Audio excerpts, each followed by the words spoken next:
That's bad. Was that bad? Why was that bad? You got to be like mad. Okay, hang on. You got to kind of furrow your try it brow. again. You got to furrow your brow a little. Yeah. That's a very funny picture and a very funny. Yeah, the boys. That was a team win having those guys on Fallon. The Rizzler likes the chicken bakes. On today's part in my take, we have Rookie of the Year, number 1 overall pick, future MVP, maybe Paolo Banchero from the Orlando Magic in studio. Awesome interview with Paolo. It was so much fun. We're going to talk college football. We're going to talk World Series. We're going to talk Hot Seat, Cool Throne, FAQs, pack show for everyone. And it's brought to you by our friends at DraftKings. The NBA is finally back.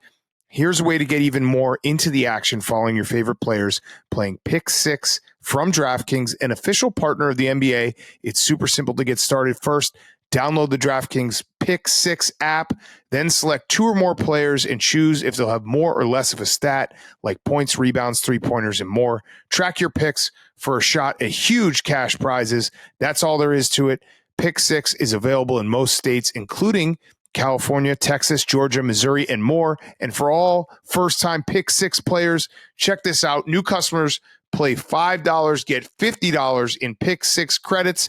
Hoop it up all season long with the newest, most fun way to play fantasy sports. Pick 6 from DraftKings. Download the DraftKings Pick 6 app now and use code TAKE. That's code TAKE for new customers to play $5 and get $50 in Pick 6 credits only on DraftKings Pick 6. The crown is yours. Okay, let's go.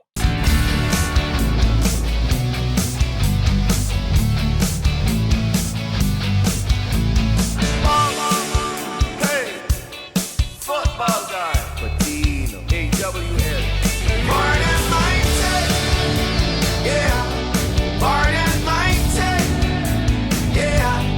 Pardon my take. Yeah. Pardon my take. Yeah. Pardon my take.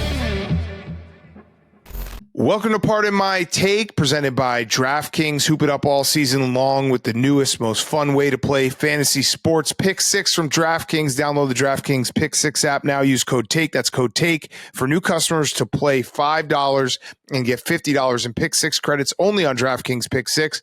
The crown is yours. Today is Wednesday, October 30th, and the New York Yankees have life, thanks to 2 scumbag fans that took over the internet that we tried to get on this show. But holy shit, the Capobianco brothers stole the show, and the Yankees bats finally woke up, and the Bronx is burning. It was awesome. Good for those guys. I mean, you go to that game, and I saw people clowning them online saying you spent $5,000 for front row seats just to get kicked out. No, that's maybe the most well spent $5,000 of all time for those guys. Yeah, they're heroes. If the Yankees turn this around and win the World Series, I don't know what the new regime is going to do. George Steinbrenner would put them in Monument Park.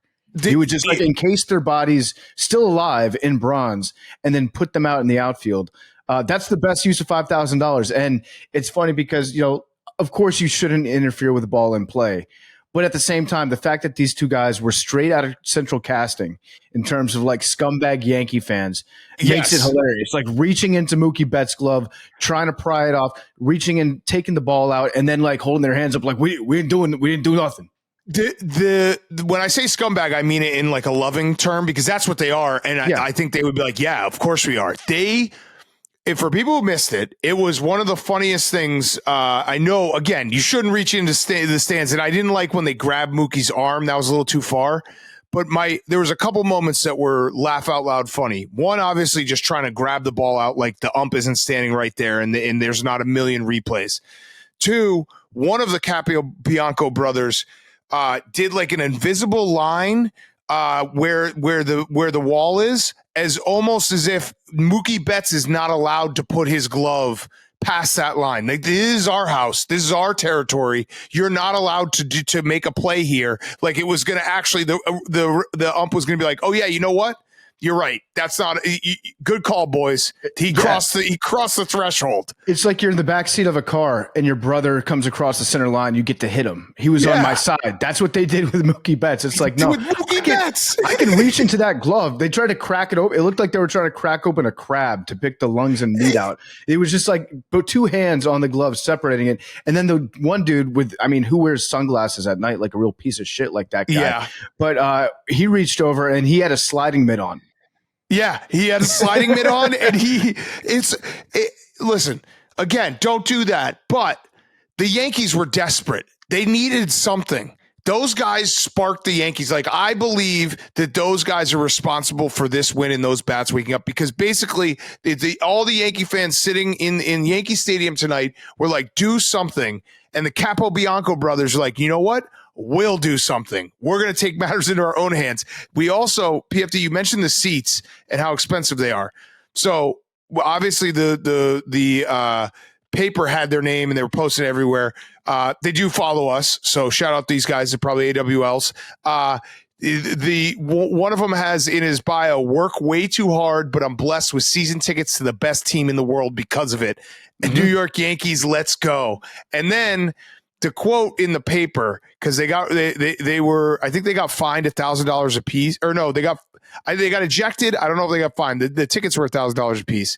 Darren Capobianco, when the Athletic reached out for comment, he said, I just see the ball kind of, I don't want to say go up for grabs, if that makes sense.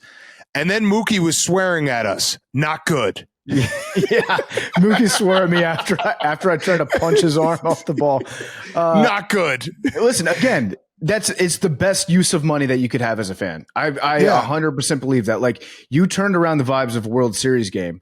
That's as good as you can get for those tickets. So yes. Congratulations to them. And then also, I guess, a little bit of credit to Volpe too, because he played his dick off tonight. You know, if Aaron Judge showed half the resolve and fight that the Capobianco brothers did, this series would be over. It would have been a sweep tonight.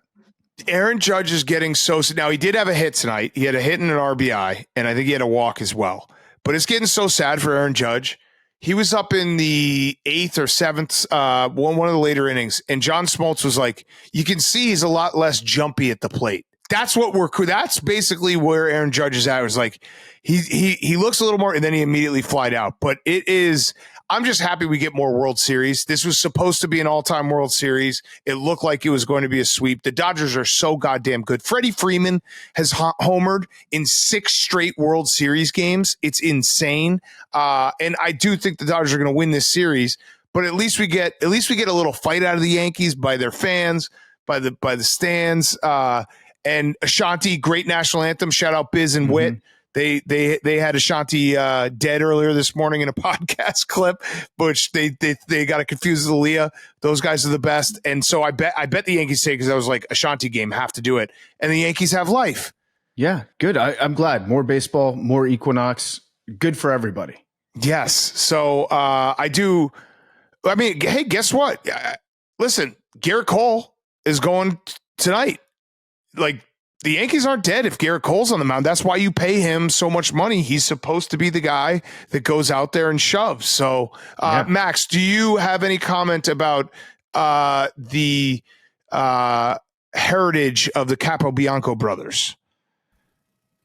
What, Italians? Yeah. Passionate guys. Doesn't Capobianco, doesn't that mean like head Bianco? They're like the top Biancos. Bianco might mean white. They're the top whites. Top whites. Yeah, that checks out. All right. Yes. Yeah, that definitely checks out. Those are the whitest guys in America right now.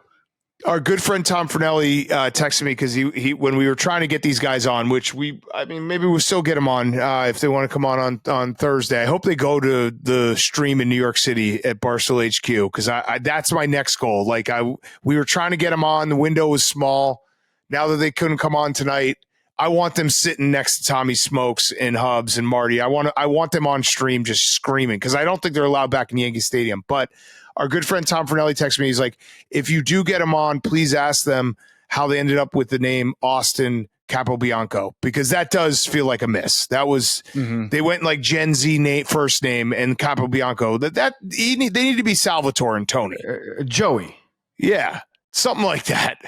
But the Capobianco brothers, they deserve a statue if they win this. If they win the World Series. Yeah, literally put them in Monument Park. It's easy if you're the Yankees, and have them in the ticker tape parade going down the Canyon of Champions or whatever the fuck they call it. Yeah, I don't like the Yankees. It's hard to root for the Yankees, right? I think we can all agree on that. But Hank, do you have any advice to the Yankees on how to battle back from being down 3-0 in a baseball series? You got to have great pitching, and you got to have a loose team. You got to have your stars playing well. Garrett Cole. So I think they're screwed. So they're screwed. Cole on the bump. Then we got Garrett Cole on the bump. I'm rooting for the Dodgers, but I was rooting for the Yankees tonight, not just because I bet them, but because I wanted more baseball. I wanted more World Series. And as soon as the Capobianco brothers came out, it's like, you have to win for them. You have to win for them. Yeah. Mookie, he swore at them. Not good. And also he went into their space. It's like they call it the Bronx Zoo, right? So you're at the Bronx Zoo. If you don't stick your hand into the tiger cage and think that you're not going to get bit. Yeah, there also was some fake reports going around that they were yelling. That was fake, right? Yeah, that was a fake report. The fake account, yeah, because there was some fake accounts making up some stories about them. Listen, we don't know them, but as far as we know, those were fake. The stories that were being tweeted about them, and not good. Whatever problematic statements they've made in the past, I want to go ahead and pre-disavow before they come out. But we don't know if they've actually said anything bad. But if they have, just know that we do not, on Part of My Take, condone that part of their bad behavior. We do condone the bad behavior along the right field line. Well, Mookie Betts swore at him. Not good. True. And I also love the not good. I love that he said, I don't want to say, but anytime somebody starts a sentence by saying, I don't want to say, it's about to be a fucking banger. That sentence is about to go triple platinum. I want to read the whole quote again. I just see the ball kind of, I don't want to say up for grabs, if that makes sense. And then Mookie was swearing at us. Not good. Did you see the security guard who kicked him out too? Yeah. The video of the guy wearing like the full Italian silk suit with the non-existent Don Mattingly sideburns and the flat top kicking him out. That rocked. That was awesome. Man. They did. I think the other brother said when they was reached for comedy, he's like, we're just trying to enjoy the game. Like they were watching the game somewhere. They probably got a hero's welcome at Billy's Tavern or whatever it's called. So, all right. Other quick things before we kick it back to ourselves and talk some football and have Paolo Banchero. Joe Flacco is back officially. Anthony Richardson has been benched. This is a move that is I don't know. I like keep struggling with it because again, we've talked about this. I feel like every single week. If you draft Anthony Richardson in 4, you got to play him because you got to see what he is. But it feels like the Colts might have just said, "Hey, we have a chance to maybe make the playoffs if we win a couple games here. Joe Flacco can win a couple games." And thank you to the Colts because they play on Sunday Night Football this week, and that would have sucked if it was Anthony Richardson. And they're like, "Hey, let's put Joe Flacco in and give America a little treat." This might be our last Flacco in primetime game. Just know that. So make sure to tune in. Tell everybody, tell a friend to tune in and watch Sunday Night Football because, like we said, you got to cherish every single Joe Flacco start that you get. And I'm going to make sure to do that.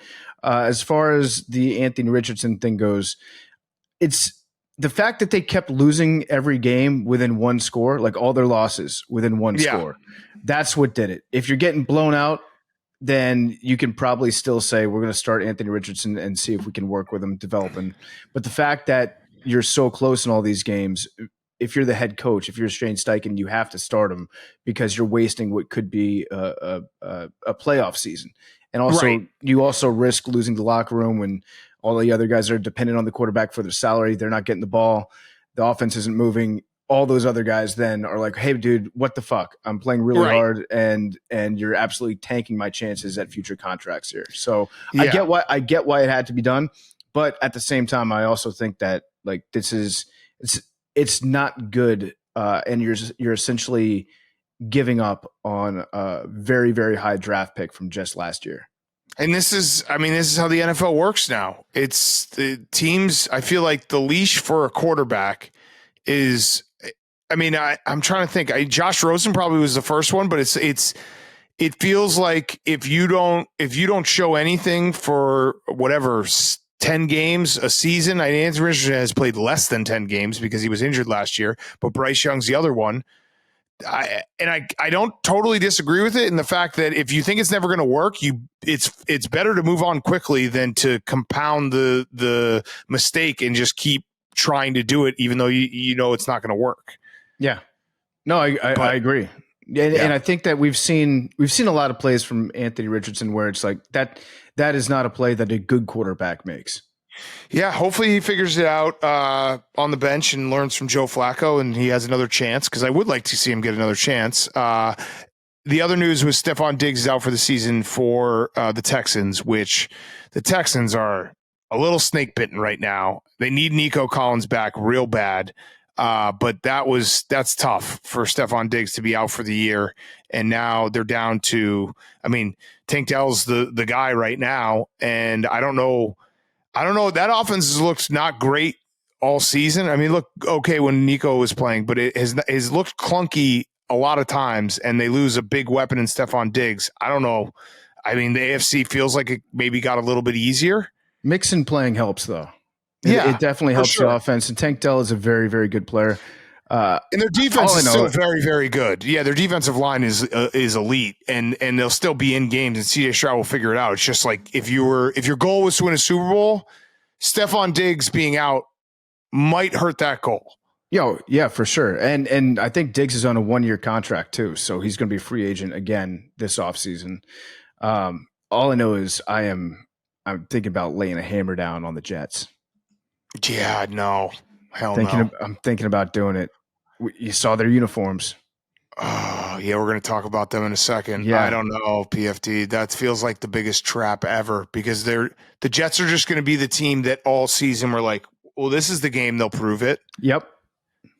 And then they just won't, and we'll just keep doing it and saying this will be the game. It's Aaron Rodgers derangement syndrome. I am the leading case of it in America. My theory is that they will not get any lower than they are right now. Like, everyone's shitting on the Jets. Everyone is shitting on the Jets. Aaron Rodgers is drinking water with cayenne pepper in it. I think it's turning around. It's been pretty low. Okay, do we have anything else? Was there anything else that happened between when we recorded this afternoon and now? There's one piece of news.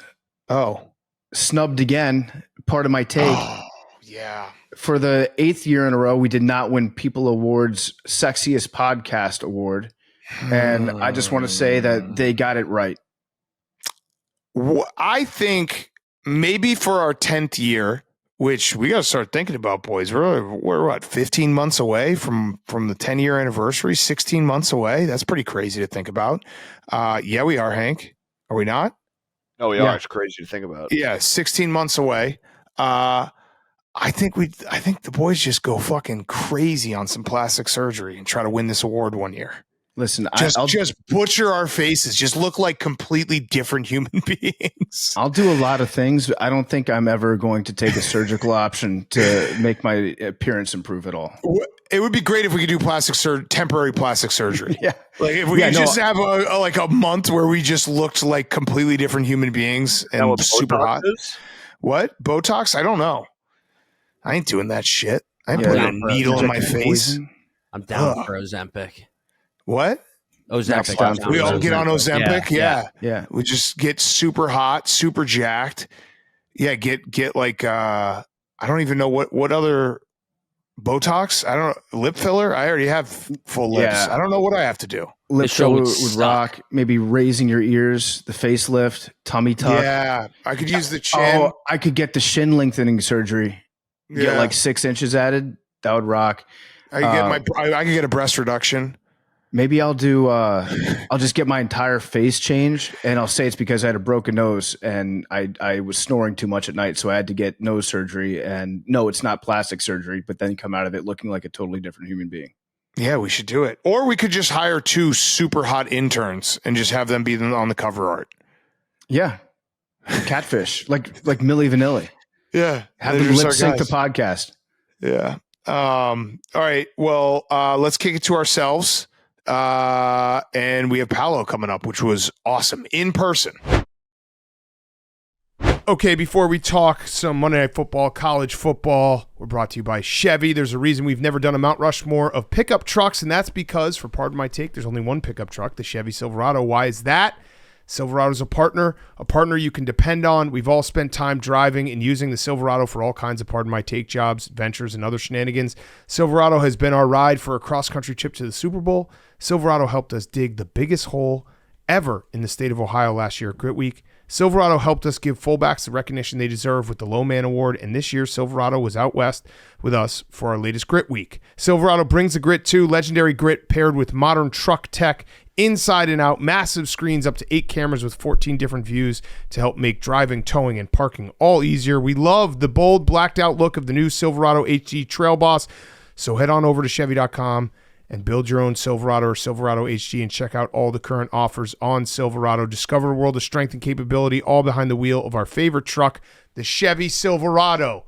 Monday Night Football, I can't believe that I ever doubted Mike Tomlin again after coming to the conclusion that Mike Tomlin is a top 5 coach in the NFL. I know he hasn't won a playoff game in a very long time, but all he does is run a great locker room and have a competitive team every year. But Mike Tomlin, my apologies, putting in Russell Wilson was the right move. That's a crazy ballsy move that he made too. Yeah. And so for all the hate that he gets being mediocre Mike, and also I think there's like 2 things about Mike Tomlin that are true always, every year. 1, people call him mediocre Mike. 2, people also say like this might be Mike Tomlin's best coaching job. Yeah. They say that every single year about Mike Tomlin. Just depends on the week. But this was a ballsy move that he made. It's a very ballsy move. And if you've watched the Steelers the last 2 weeks, and we don't know, like primetime games, I've learned that this year. I'm trying to absorb that into every core fiber of my body, that just because a game happens in primetime doesn't mean that it means anything more. Well, it does. But it's at night. Yeah. It's at night, Yeah. and the Terrible Towels are going, and Renegades playing, and it's a whole thing, and they've won 22 straight on Monday Night Football at home. They did lose a Monday afternoon game in 2020. On Wednesday. No, it was a Wednesday. No, it was a Monday. It was a. I think that might have been a different game. They lost to the Commanders in 2020. I think it was supposed to be a Sunday game. It got postponed to Monday afternoon at 5 p.m. Oh, that was the Monday? But they also had a Wednesday football game, and I think that was the Ravens maybe. Okay. It was. They definitely had both. Yeah. COVID fucked everything up. And then Monday, yes, but when it's Monday Night Football, games played after 5:01 p.m. On Monday night, they just don't win. That might be the craziest record in sport, the craziest streak in sports going right now. There's a crazier one. Daniel Jones is now 1-15 in primetime games. Yeah. That is quite something. By the way, the other part of the Mike Tomlin switching to Russell Wilson, which it is nuts. I know they gave the job to Russell Wilson before the season, and then he got hurt, and you can all do the whole thing. You know, you never lose your job to injuries. But still, they were 4-2, and you're making a switch at quarterback. I thought it was crazy. It turns out I'm the crazy one. Mike Tomlin's a smart one, because here's the other thing that happened. They got one of the best free agent trade deadline pickups in George Pickens, because he looks like he actually cares, and he's completely unlocked with Russell Wilson. This is what's awesome about George Pickens, because you have him doing hilarious. He's the Jameis Winston of wide receivers. Correct. Is what he is. So he'll make spectacular catches. He'll just like get 1 foot down. He'll make a spectacular catch. He'll get hit, and then he'll get up and throw one of his 6 mouthpieces at the cornerback. He'll try to drop off somebody on the top rope like he did yesterday, which was just an insane play. Yeah, the turnaround was so great too. Yeah, he's like if you gave a 6-year-old exceptional athleticism, that's how he acts. Like a 6-year-old that's on a sugar rush from drinking like too much sugary drinks, and then you put him on a football field. Yeah, he's just going to start skipping halfway through his routes sometimes. But this was George Pickens 2 weeks ago. We were watching tape of him not even trying. Yeah. And now Russell Wilson is throwing moon balls to him, and he's completely unlocked. And the Steelers are – and here's the other thing. That was just a classic TJ Watt game where – he is the closer for that team, where if you get it, if the Steelers can get the game script going where they're up late in the fourth quarter, TJ Watt will just end the game. And unfortunately for the Giants right tackle, Jermaine Elmenor, I don't know how to say his last name, Elmenor, all-time bad quote, because during the week he said he wanted to be left on an island against TJ Watt. Maybe he just meant like Jersey Jerry wants to be left on an island, just hanging out. Yeah, that's a like log a desert cabin. island. A log cabin, yeah. Or someplace up in the Rocky Mountains. Should the Giants sell now? I think they should because Mr. Mara has already said, and I actually believe him, that they're not going to make any changes to the front office and coaching staff. So if you are the front office and you're not going to get fired, why wouldn't you try to trade anything you can for draft picks and then extend your stay because you're like, well, we have draft picks and we got to see how they turn out. So I would believe Mr. Mara, but the last 2 times he did that, he went back on it. Yeah. So he did that to Joe Judge. I think it was in November of Joe Judge's last year. He said, he's our coach. We're not making a change. And then 3 weeks later, he made a change. Yep. He did that. Was it McAdoo? Probably McAdoo. He told the press, like, McAdoo is our coach. We're not going to make a change. We're not firing him. And then like 2 weeks later after that, they fired him. Yeah. So like the last 2 times he's said that about a coach. Now, Brian Dable's better than both those guys. And again, like I've said, that they should keep him. Yeah, they should not keep Daniel Jones. I don't really know how Daniel Jones is, like, we're going to look back and be like, this guy started in the NFL for 6 years. Yeah. It's pretty remarkable because it's just, he has not changed, it feels like, at all. He had that 1 year, the first year with Brian Dable, that he was kind of unlocked. But yeah, it's every game feels like the same. 1 in 15 in primetime games. He needs to. Daniel Jones actually might be a good quarterback for like the Carolina Panthers or the Jacksonville Jaguars who don't play primetime games. Yeah. Like he got the worst marriage in being on the New York Giants, who are guaranteed 5 primetime games a year, and the guy can't win in primetime. Yeah, it was sad after the game because I think Dable was saying in his post-game interview, like, I really liked the emotion. That was good progress that we saw from Daniel Jones, showing emotion during this game. It's like if that's the highlight that you have, talking about your quarterback who's been your starter for 6 years. Yeah. Saying, I like that he's starting to show emotion out there. That's bad. And then, but maybe he was angry. This weekend, they're going to Germany.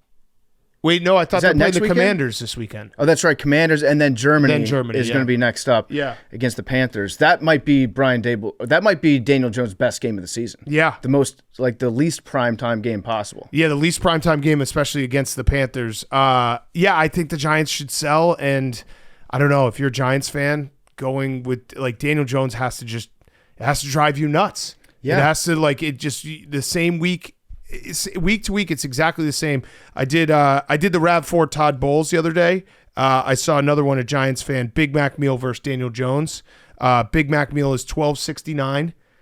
Can't play football, can't read a defense, makes people happy. Daniel Jones is $160 million, can't play football, can't read a defense, makes people mad. Yeah. So take the Big Mac meal. Big Mac's got that special sauce. Shout out G-Men Galaxy. I think the Steelers are actually very good, though. Yeah. I think what Russell Wilson's done to the offense, it's a combination of not having Matt Canada and now having a quarterback that can throw the ball to the middle of the field and that can actually trust his receivers to go make a play.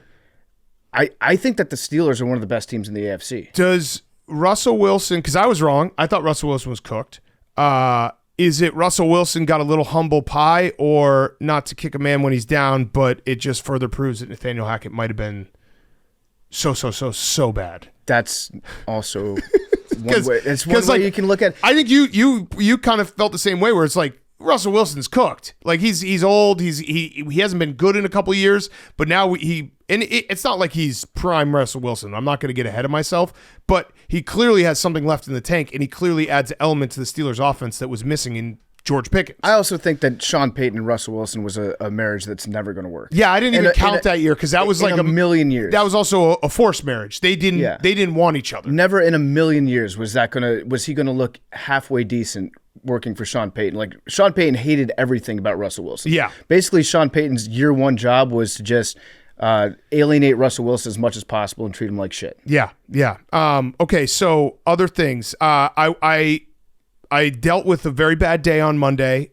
Here's how my Monday went, PFT. I'm sure you had a great day because you got to watch all the highlights. I thought I was over the Hail Mary, and then I took my 2 oldest kids out to dinner last night, and getting into the car, I was strapping them into their car seats. A guy parked a couple spots away from me, was like, "Hey, what's up, big cat?" And then we spent probably 10 minutes in the parking lot talking about the Hail Mary and how much that sucked. And then it was basically my whole life of suck all in one, because then at the end, I didn't catch this guy's name, but he was like, yeah, my son is actually the highest rated quarterback in Illinois right now. He's committed to Oregon.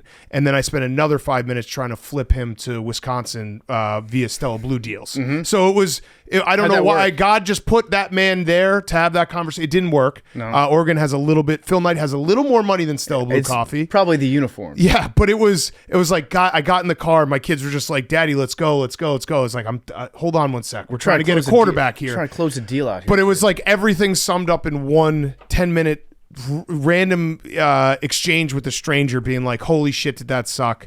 If your kids just knew how much happier Daddy would be if that guy's son went to Wisconsin, they would be like, no, take your time. Yeah, right. Yeah, I should have just been like, Bucky will come to your birthday party. But I now that we've gone, so yesterday sucked. Today is getting a little better because this might have been a silver lining in the fact that it seems like the Bears players are finally turning on Matt Eberflus, which has not happened until this moment. And we had Jalen Johnson come out and he's like, if Tyreek Stevenson had been doing his job, there's a 0% chance that, because Tyreek Stevenson was supposed to be on Noah Brown, there's a 0% chance that works. He also said that they should have called the timeout because it was chaotic. Yep. That's something the head coach should figure out. Kevin Byard was asked about the play before where Matt Eberflus just gave up 14 yards for free. He was like, yeah, I don't know why we were doing that. We did sideline defense at the end of the first half. I don't know why we didn't do it at the end of the game. And then Cole Kmet talked about self-discipline and guys holding each other accountable. And basically all of this adds up to Matt Eberflus is to blame for this, which I came to that conclusion on Sunday night, but it's good to hear the players back it up. And then on top of all of that, we had a report just a couple hours ago that apparently Ben Johnson was interested in the Bears job last year, and that was people are saying that's the one he wanted. So pack your bags, Matt Eberflus. Thank you, PFT. You got the guy out of town. So I heard about Ben Johnson. I also heard that Ben Johnson wanted like $15 million a year. Done. Stella Blue coffee. Which, if you're most franchises, I think if you're an owner that really wants to win, says that they want to win, you're like, okay, that's a lot of money. However, I think Ben Johnson might be the real deal. And if you're getting a rookie quarterback, that's the thing about bringing Caleb in and not switching up anything with the head coaching staff. And we said this. I've said this many times about the Bears. You double fucked yourself. You got double fucked because, number one, you didn't bring in a new guy with your new quarterback, meaning that there's a good chance that he'll have to experience 2 coaching staffs in his first 2 years. And also double fucked is you weren't able to attract a great offensive coordinator because any offensive coordinator that would take that job would say, hey, if we don't do exceptionally well this first year, then that's going to be a 1-year gig for me as an offensive coordinator. The good news is, PFT, it's the Bears are just learning that they double fucked themselves. It's not like they've ever done this before. Yeah. Oh, wait. They literally did the exact same thing when they drafted Mitch Trubisky with John Fox and then had Matt Nagy come in on year 2. And then did the exact same thing with Justin Fields when they drafted Justin Fields with Matt Nagy and had Matt Eberflus come in year 2. Yeah. They just keep doing it. It's a pattern. If you're going to bring in a new quarterback that's highly drafted, it's probably a good idea. I would say an exception to that could be the Giants. Yeah. Because I think that Dable's a good offensive coach. But it's just, so as much as yesterday sucked because it was literally everyone wanted to talk about it and you could see it on someone's face when they saw me. I walked in the office at like 9:30 in the morning and Fasoli, I think he had been sitting there since like midnight with the camera ready to go. So it was just one of those torturous days. But the silver lining is it feels like they're finally realizing this is the first time that there has been players calling out Matt Eberflus and players being like, hey, that was a winnable game that we completely fucked up at the end. What is the path to getting him gone the quickest? I think anything besides an NFC championship run is probably gone. But you think he's going to be the whole season? I think he's going to be. The Bears don't fight. They've never in the history. They don't do that. They wouldn't fire him. Greeny was going off. They wouldn't fire him in the middle of the season. Did you see the Greeny clip? No. Well, it was some of the most saw Rex. heated language I've ever heard him say. By the way, so Rex, it was the dumbest thing I've ever seen any coach do in my life. We had all the time. We had timeouts to spare. We gave up 15 yards for free The play on the play before. The play before the Hail Mary was just dumb, and his explanation afterwards was even dumber. He was like, I don't really see much of a difference between throwing the ball 65 yards in the air and having him try to throw the ball 80 yards in the air. It's like that's a pretty big difference. And that's where this feels like it's a significant shift in the narrative, because Matt Eberflus is a guy who will get up in front of the microphone after a game and just never take blame for anything and just be like, we got to look at the positives.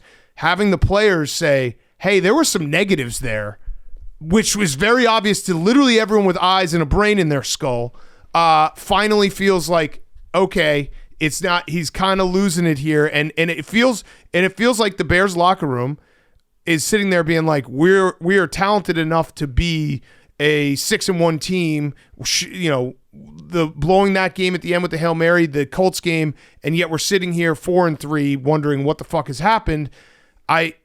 I'm excited that maybe they're going to make the right choice, but again, it's the Bears, so they probably won't. So Rex Ryan has made it very clear that he's willing to coach again. Yeah, he's doing that. I'm not interested in that. Rex is doing that big time. He's offense. put his name on a lot of people's desks. He would coach the Jets, he said. He would coach the Bears.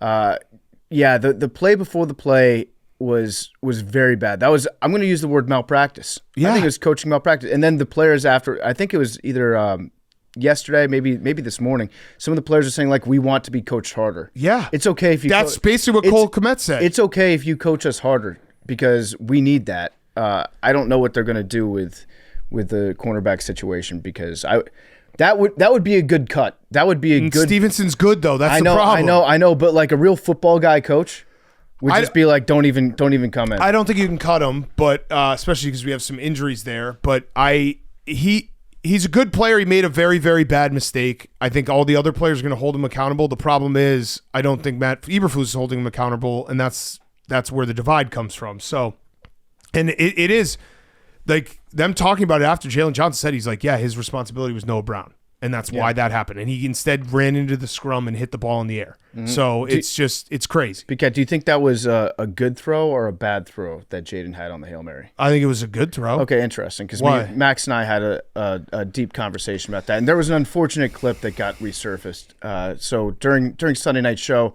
Max made the point, like, any quarterback in the NFL can make that throw.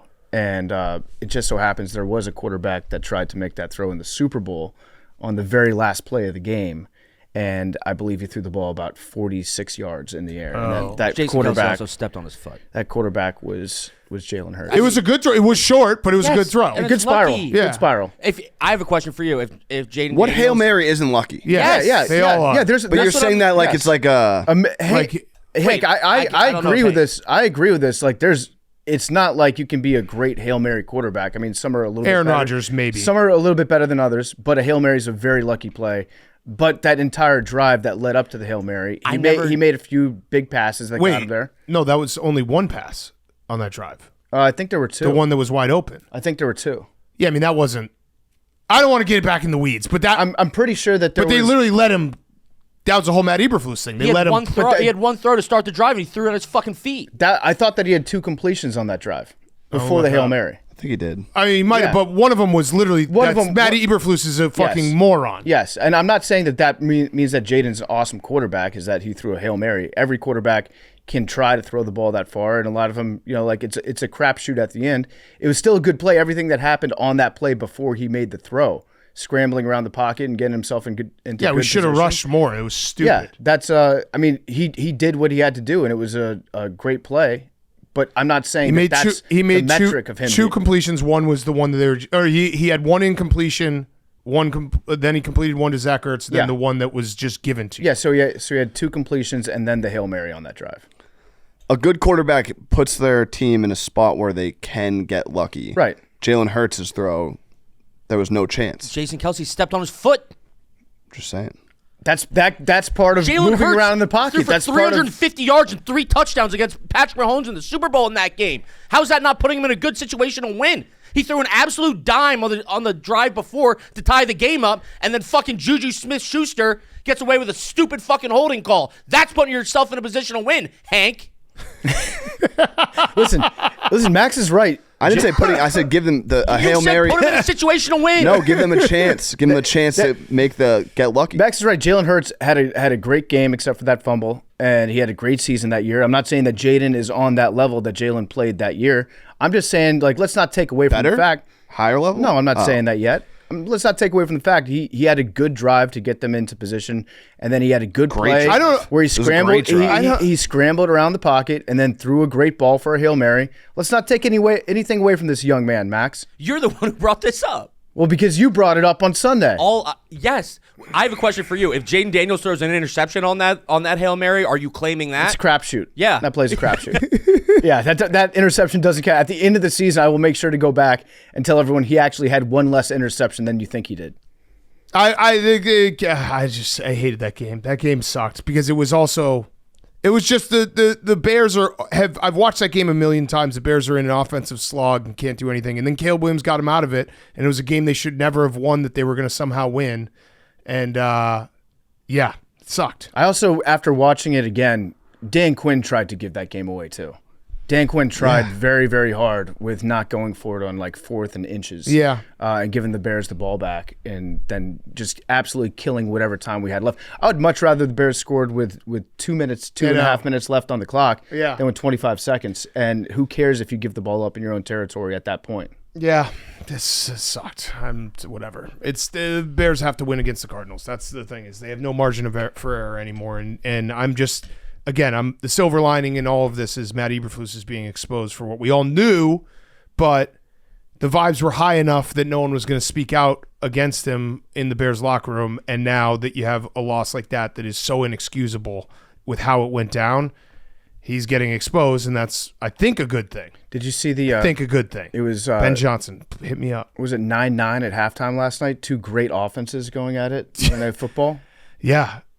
Kicking field goals. Yeah, it was fantastic. Yeah, the Giants and Steelers known for their offense. It was great offenses. Yeah. Moving the ball. Yeah, moving the ball. Between the 20s. Kicking field goals. It's the way to go. All right, memes real quick. I have 2 things for memes. Yeah. I like the Jets fan that retired. Did you guys see this? This was from Igor 2HAHL, depressed Jets fan. He said, due to recent struggles and constant pain suffered from the New York Jets, I've ultimately decided that I'm going to step away from the game I have once loved. I'm not sure when I'll be back, but I can no longer endure the constant torture and pain the New York Jets give me. Spend more time with the family. Yeah, he did a for real retirement. And he did this on Monday. I think he should have waited a day because I don't know if you guys saw, but the Jets have their solution to fix the season, changing their uniforms again. Oh, I like that. They're going the All Blacks for Halloween. So, memes, you're kind of back. I don't think we're back. I think we're going to get smoked on Thursday, and then everybody's going to get traded on Friday. Everyone's going to get traded? Yeah.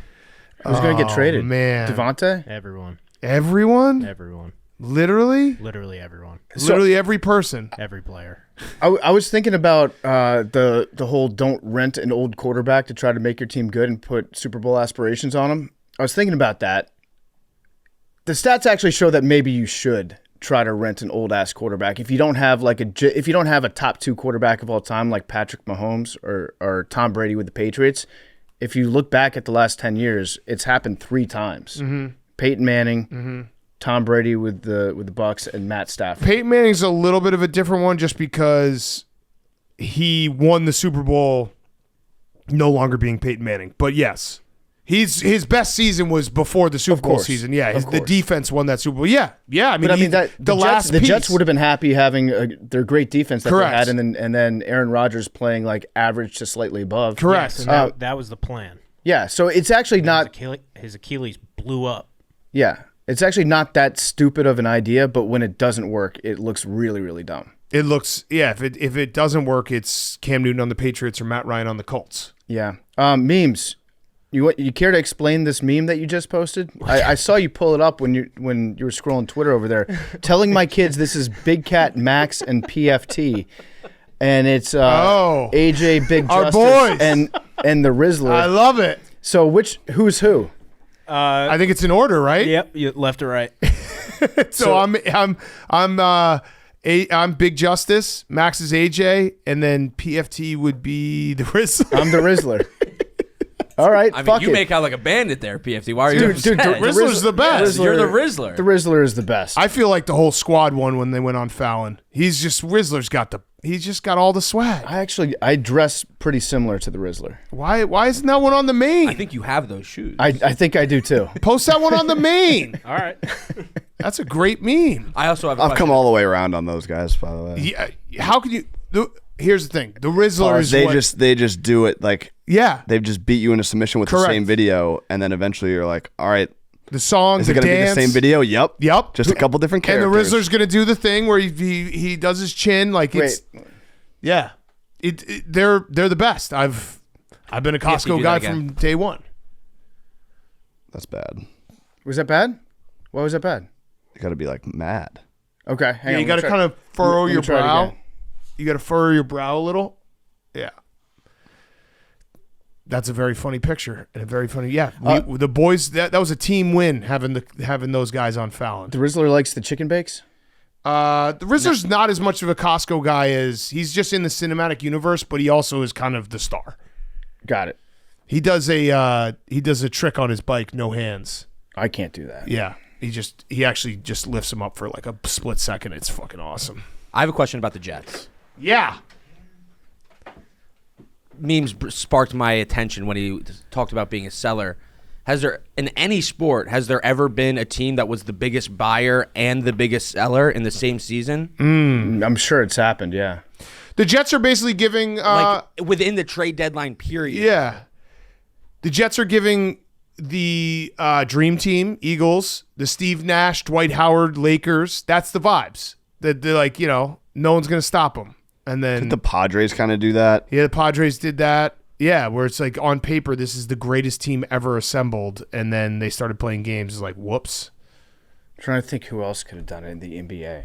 People In are the gonna, Nets. people. This is going to be one of those things that tomorrow morning people. Yeah, if I had They're like gonna 10 say minutes a to think bunch of about it. things. Yeah. I don't know about the NFL though. Because in season, Devontae Adams is definitely the biggest buy move of the year. It's a big buy-in move, yeah. So with the Eagles' dream team, what was that? That like? was all before the Yeah, season. it was before the season. Vince Young said that as the backup quarterback before the season even started. There's just not a lot. There's not teams that load up in the NFL. Like Yeah, it's hard to load up in the NFL. In the NBA and MLB, teams will get stacked teams. Yeah, the NFL, they'll pick up one big signing. What teams or are one known big trade. for winning the off-season Super Bowl? Now this is going to be fun. That was the title of the Lakers Sports Illustrated, famous Yeah. Sports Illustrated. It was fun It was fun for us. Yeah. It's hard. I mean, I don't know if the Jets are going to be full sellers. Are they? I mean, they do have a shitload of holes. What if they win on Thursday? If they win on Thursday, then That's the biggest we're trap. not going to win. We're not going to. It's the biggest trap line of all time. But Stefon Diggs and Nico are out. Yeah, but Joe Mixon is going to run for 200 yards. Oh Yeah, I it's forgot true. about Joe Mixon. But what if Aaron Rodgers does something crazy? That would be sick. Yeah. I mean, I don't think. No, I'm not. Memes. let me see the uniforms. All black on yeah, Halloween night. We could be back depending on what uniforms these are. All black on How Halloween black night. are they? We wear the stealth black Neon Thursday black. night. I like stealth black.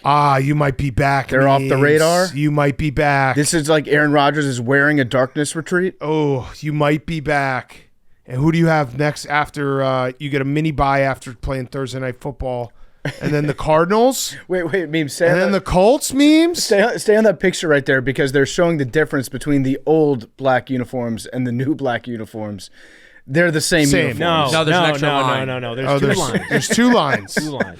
Memes, I'm looking at the schedule right now. If we're just talking about the peak Jets on paper, they might run the table. We got to win Thursday. Look at these. They're the same uniform. They're not. The Jets love doing this. They're just fixing everything with uniforms. No, this on Halloween, I could see the Jets winning this game. I fuck around with this, yeah. Should we talk a little college football? Yeah. Let's talk a little college football. So we're getting into November. We have some awesome stories of undefeated teams maybe one of the best stories is BYU and BYU, their quarterback. When he decided to commit, did he have like different colored yarmulkes on the table? I don't know. It's a crazy. There's 3 Jewish students at BYU, and he's one of them. That's awesome. It's crazy. But yeah, the BYU story is incredible. We got some teams lurking that were dead, like Clemson. Off the week, Clemson and Texas A&M are the 2 biggest. Like, hey, this is a long season, because what Texas A&M did to LSU in the second half on Saturday night was incredible. They had Nussmeier seeing straight up ghosts. Like, he looked like he was going to cry. Well, that's what you get at A&M. You're always going to have a great defensive line. Yeah. You're going to have guys that can get after the quarterback. And then making the quarterback switch was a ballsy call too, and it's definitely the right call for A&M. I don't know if it's going to be a full switch. You don't think so? No. Who's their offense coordinator again? I don't think it's going to be a full switch, because I think they should do, if A&M is smart, they do literally a two quarterback situation, which can work in college football. Like, they're playing South Carolina this week. South Carolina has one of the best defensive lines in college football. South Carolina could probably bottle up Reed. South Carolina's secondary is not the best, so Wegman could probably carve them up. Like, it could be a situation that they do 2 quarterbacks and it works. That's right. It's Colin Klein. Yeah. I knew that. So Colin Klein, K-State. I think he likes calling offenses for guys that remind him of his skill set. Yeah, but I actually think they might, and I could be way wrong. We could Saturday comes around and it's just like they have 1 starter and that's it. But I think there's a chance they might go game to game, drive to drive with both their quarterbacks, because what Marcel Reed did in the second half was incredible. He's not like an incredible passer, and then so when you play teams that don't have great secondaries, you just switch it up. Yeah, so after the game, Mike Elko, I loved his comments after the game. So now we're playing a big guessing game on who he was talking about, because it's like a litmus test. Which way did you see this go when he said about the culture at A&M? This is a real program. It's not fake. It's not a politician running this program. Brian Kelly. Fast. I thought Brian Kelly. Then Jimbo. I thought Brian Kelly immediately. He did the double. I think not a politician running this program is Brian Kelly. Yeah. And then talking fast and BSing everybody is Jimbo. Yeah, because Brian Kelly's not a fast talker. No. But he is a politician talking. And Jimbo is BSing everybody. Isn't Brian Kelly's dad like a congressperson or something? Yeah. Yeah, so I thought that was at Brian Kelly, the BSing everybody. Then he had to come out and clarify that he wasn't talking about anybody. He was just talking about his program. It's a great reminder, though, for Texas A&M, who did the let's get Jimbo Fisher and pay him $100 million, and that will solve everything. Sometimes in college football, Mike Elko was not the sexy hire. He was at Duke. He's just a very good, competent, like nuts and bolts football coach. Solid B cups. That's what he does. He's gonna make sure that your team is playing at a level that doesn't dip and it's not talking about recruiting class and all that. And it's a great reminder that sometimes just hire the best football coach. Yeah. And Mike Elko is a fucking great football coach. And Texas A&M, after their week 1 loss, and everyone's like, oh man, this isn't going to work out, are undefeated in the SEC schedule. Now they do have, again, this South Carolina game is not like, people will look at it and say Texas A&M ranked, South Carolina not ranked, ooh, they'll kill them. South Carolina is not to be looked past. And then they also finish the season with Texas, but they're in the driver's seat where they control their own destiny, not only to go to the SEC championship game, but the college football playoff. And so is Notre Dame, which Notre Dame is now benefiting from Texas A&M being awesome. Yeah. Because their win week 1 looks even win. better. Yeah, so it also goes to show you what a great thing it is to have a bunch of people who are absurdly wealthy because they struck it rich in a particular industry controlling your program, because the Texas oil people use their money to be able to afford Jimbo Fisher's, $70 million buyout? Yeah. No other university would do that, but Texas A&M, they're like, we got fuck you money. We might as well say fuck you to somebody. Yeah. What's the point of having it if you're not going to use it? Yeah. And so they were able to buy him out. It goes to show you that if the nerds that graduate from Stanford that got really rich on crypto, if they cared 1% about football. They don't. Which they don't. Stanford would be a powerhouse. Yeah. Just put all your money into just having a good football team. That's what you should be doing with that money. Bring Harbaugh back. It turns out a great firing if you can afford it. And Elko, I like Elko.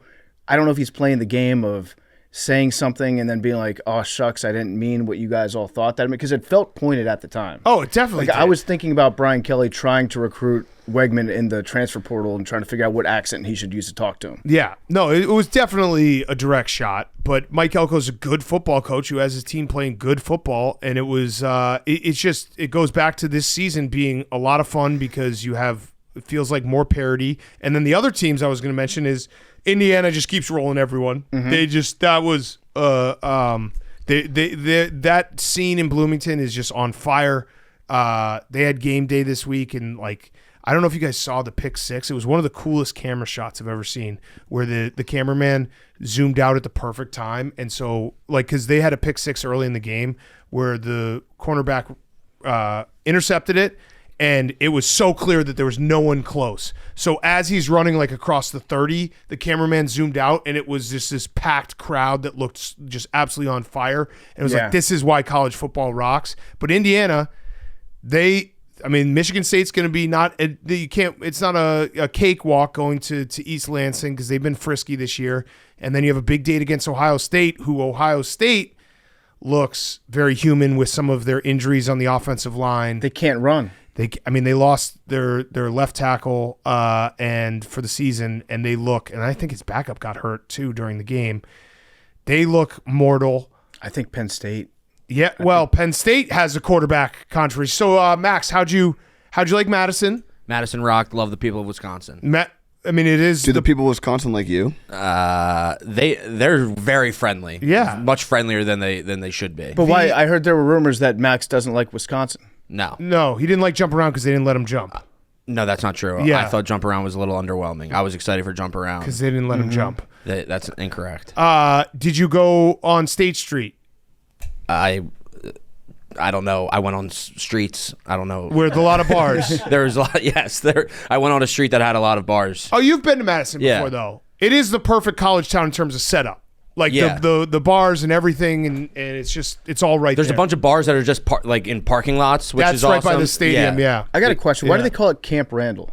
What's the camp? It was a Civil War camp, I want to believe, for the stadium. I hope I have that right, but I'm pretty sure I do. I believe it was a place where they trained people during the Civil War. Yeah, the satellite nailed camp. it. Was it satellite? Let's go. Camp? That would have been embarrassing if I didn't get it. It was the stadium lies in the grounds of Camp Randall, a Union Army training camp during the Civil War. Fuck yes. This brain still got it a little bit. Yeah, that was gonna suck if I was just way off. Yeah, the monkey bars out there, the ropes and the walls. Yeah, but it was the Penn State. Look, I was thinking we had a chance to have an upset there, and then that pick six. I really do think the Badgers potentially could have just punted and played defense for the rest of the game. Then the pick six happened, and it was like, that's it. It's over. There's just no way you can come back from that. We're not an offense that can do that. And that's all. Yeah, and that's also how every Penn State game goes. Is that they go down big in the first half, and then the second half they just turn it on, and then they beat the shit out of teams in the second half. But yeah, Max, am I crazy to think that Penn State could beat Ohio State? They definitely can. No, I think it's only 4 point spread. Yeah. I liked them in that game. Are we Perbula, going to start Bo Perbula? I think Drew Aller is going to be a game time decision, which makes me think that he's probably going to play. But that's but another I think one. It's going to be a quick. Why not have some packages in? Yeah, because it's not like I'm not going to be crazy and be like, oh, Wisconsin wins that game with Drew Aller in.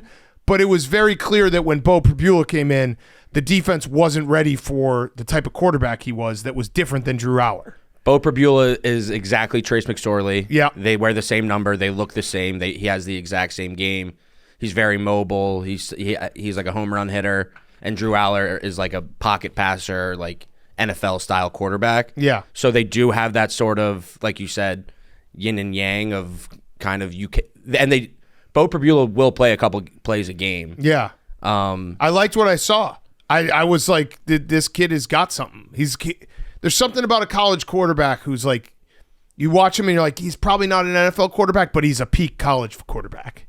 You know? Yeah. So I think that they'll play Aller, but I think Bo will also get some packages in that game. Got it. So that's a big game, and then we like SMU Pitt, but Pitt is undefeated. SMU only has one loss against BYU. There's so many games that are It just there's a lot of teams. It's all going to shake out, but there's great parity. We have a doomsday scenario that's loading in the SEC though.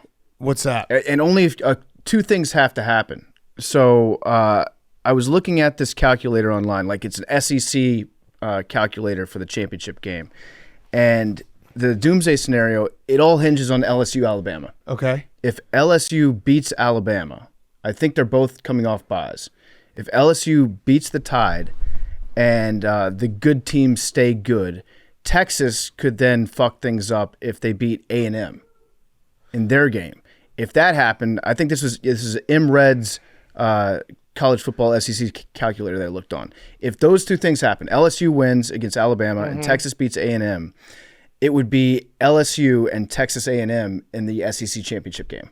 It would not be Texas. It would not be Texas. It would not be Georgia. Yeah, because they do a lot of these tiebreakers are your strength of schedule. It has to do with strength of schedule, and they try to do a round robin thing. But if you don't all play each other, it doesn't matter.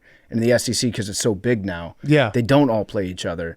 And having in that event, it would be LSU and Texas in the SEC championship, and then you would have Georgia playing a home game. Round 1 of the college football playoff. There's another one like that in the Big Ten. It's essentially if Indiana, if Ohio State beats Penn State and Ohio State beats Indiana, I think that it would be Ohio State, Indiana, Penn State, I guess Oregon would have to lose a game. But they would all have one loss, and Oregon would not make it to the Big Ten championship. It would be like Ohio State and Penn State, even though Oregon beat Ohio State. I love doomsday scenarios. Yeah. And 90% of the time, they don't happen. They don't even come close to happening. But I like looking at like how chaotic could my future be. Yeah. Memes also knows another. There's another Big Ten scenario. All right, give me a doomsday. So let's go. Send me all your doomsday scenarios, by the way. Or there's a possibility of Oregon, Indiana, and Penn State going undefeated. Penn State has to beat Ohio State by more than one, and Indiana has to beat Ohio State by more than one. And then Indiana and Penn State would play each other in the Big Ten championship, and Oregon would be left out. Why would Oregon be left out? Because I think the tiebreaker one of the tiebreakers strength was, of schedule. Same opponents. Oh, is that the first tiebreaker? That's one of the it's all without the divisions anymore in any of these conferences. It's crazy. And also every conference is different. Yeah. The way that they write it up. Yeah. But I'm excited for you're right. None of these ever happen. So it's head-to-head record against all common conference opponents, which would be the same because they would all be undefeated, and record against mutual conference opponents with best record, we're all undefeated. Big Ten winning percentage of conference opponents. So I don't know if Indiana would. I think it would maybe be Oregon, Penn State in that, because I think Indiana's strength of schedule is not that great. You should just put up to a fan vote.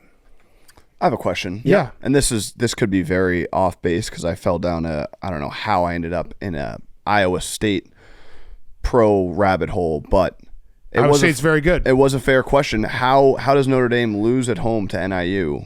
Yeah. And they're ranked higher than Iowa State. And then NIU loses to Ball State. Right. It's a fair, I could have been, I was in a very biased thread, but in my head, I was like, yeah, that makes no sense. Yeah, Does losing at NIU at home mean nothing? I think I think a lot of it is the win against Texas A&M. And then they beat Navy, who they killed. I saw that one coming. I had some Navy fans mad at me because I suggested that their defense wasn't very good. And then it was 14-0 with 1 second in the game. Yeah, I mean, they did turn the ball over a bunch. But I think that probably has more to do with Texas A&M Notre Dame having their best win is a road win against Texas A&M. And Iowa State's best win is at Iowa, who I don't believe is ranked anymore. So Brian Kelly's out there still improving Notre Dame. I by the way, I'm on your side. Iowa State should be ranked higher. You should. I always think that at least in the Power 5 schools, if you're undefeated, it should just be all the undefeated teams, then the one-loss teams. That you play the games for a reason. Especially if your one loss is a bad loss. That's the Florida State thing last year, where it's like, if you win all your games, it should work out. But yeah, Iowa State's very good, and they hopefully will get into the playoff. But the last thing we should talk about, does anyone know if a player in college football has won offensive and defensive player of the week in the same season? Is that even possible? You mean like all time? Yeah, in the same season, they've won Offensive Player of the Week, and then another week they won Defensive Player of the Week. I'm going back. Charles Woodson was pretty good. He might have done it, but I mean, he was an outlier because he's the kind of guy that would win the Heisman. Yeah, Max. I think that guy from Colorado did it, right? Oh, Travis Hunter. He won Offensive Player this week, and he had won Defensive Player earlier this season. Oh, that's crazy. Oh, Wait, he won wow. Offensive Player of the Year? Yeah, Wait, Offensive Player of the Week this week and Defensive Player of the Week earlier in the season. Conan O'Brien meme. Travis Hunter? You mean the cornerback? Yeah, I mean the wide receiver. Whoa. Holy shit. Yeah, we're back, boys. We're all the way back. Well, he probably plays like he probably plays like defensive tackle, and then he's probably A he gets fullback? brought in as a fullback occasionally, right? No, he's a wide receiver, and he had over 100 yards receiving and 2 touchdowns, then had 4 pass breakups and played 140 snaps. And he's also the best cornerback in college football. Oh, my God. That's crazy. And I'm not going to do the We should negative talk campaign. more about that guy. Yeah, I'm not going to do a negative campaign of trying to talk down. We're not doing negative campaigns against anyone else. Like I wouldn't. Every campaign says that I at wouldn't first. say like Cam Ward played a hapless Florida State team and was okay, but not like 8 touchdowns. Oh, crying Cam Ward. I wouldn't go out there and say that Ashton Genty. Everyone keeps talking about Barry Sanders' record. Look up how many games Barry Sanders played. He played 11. Ashton Genty's about to play 13. You're talking about Crooked Ashton? I'm talking about 3.9 yards per carry. Ashton against UNLV. I'm not doing negative campaigns.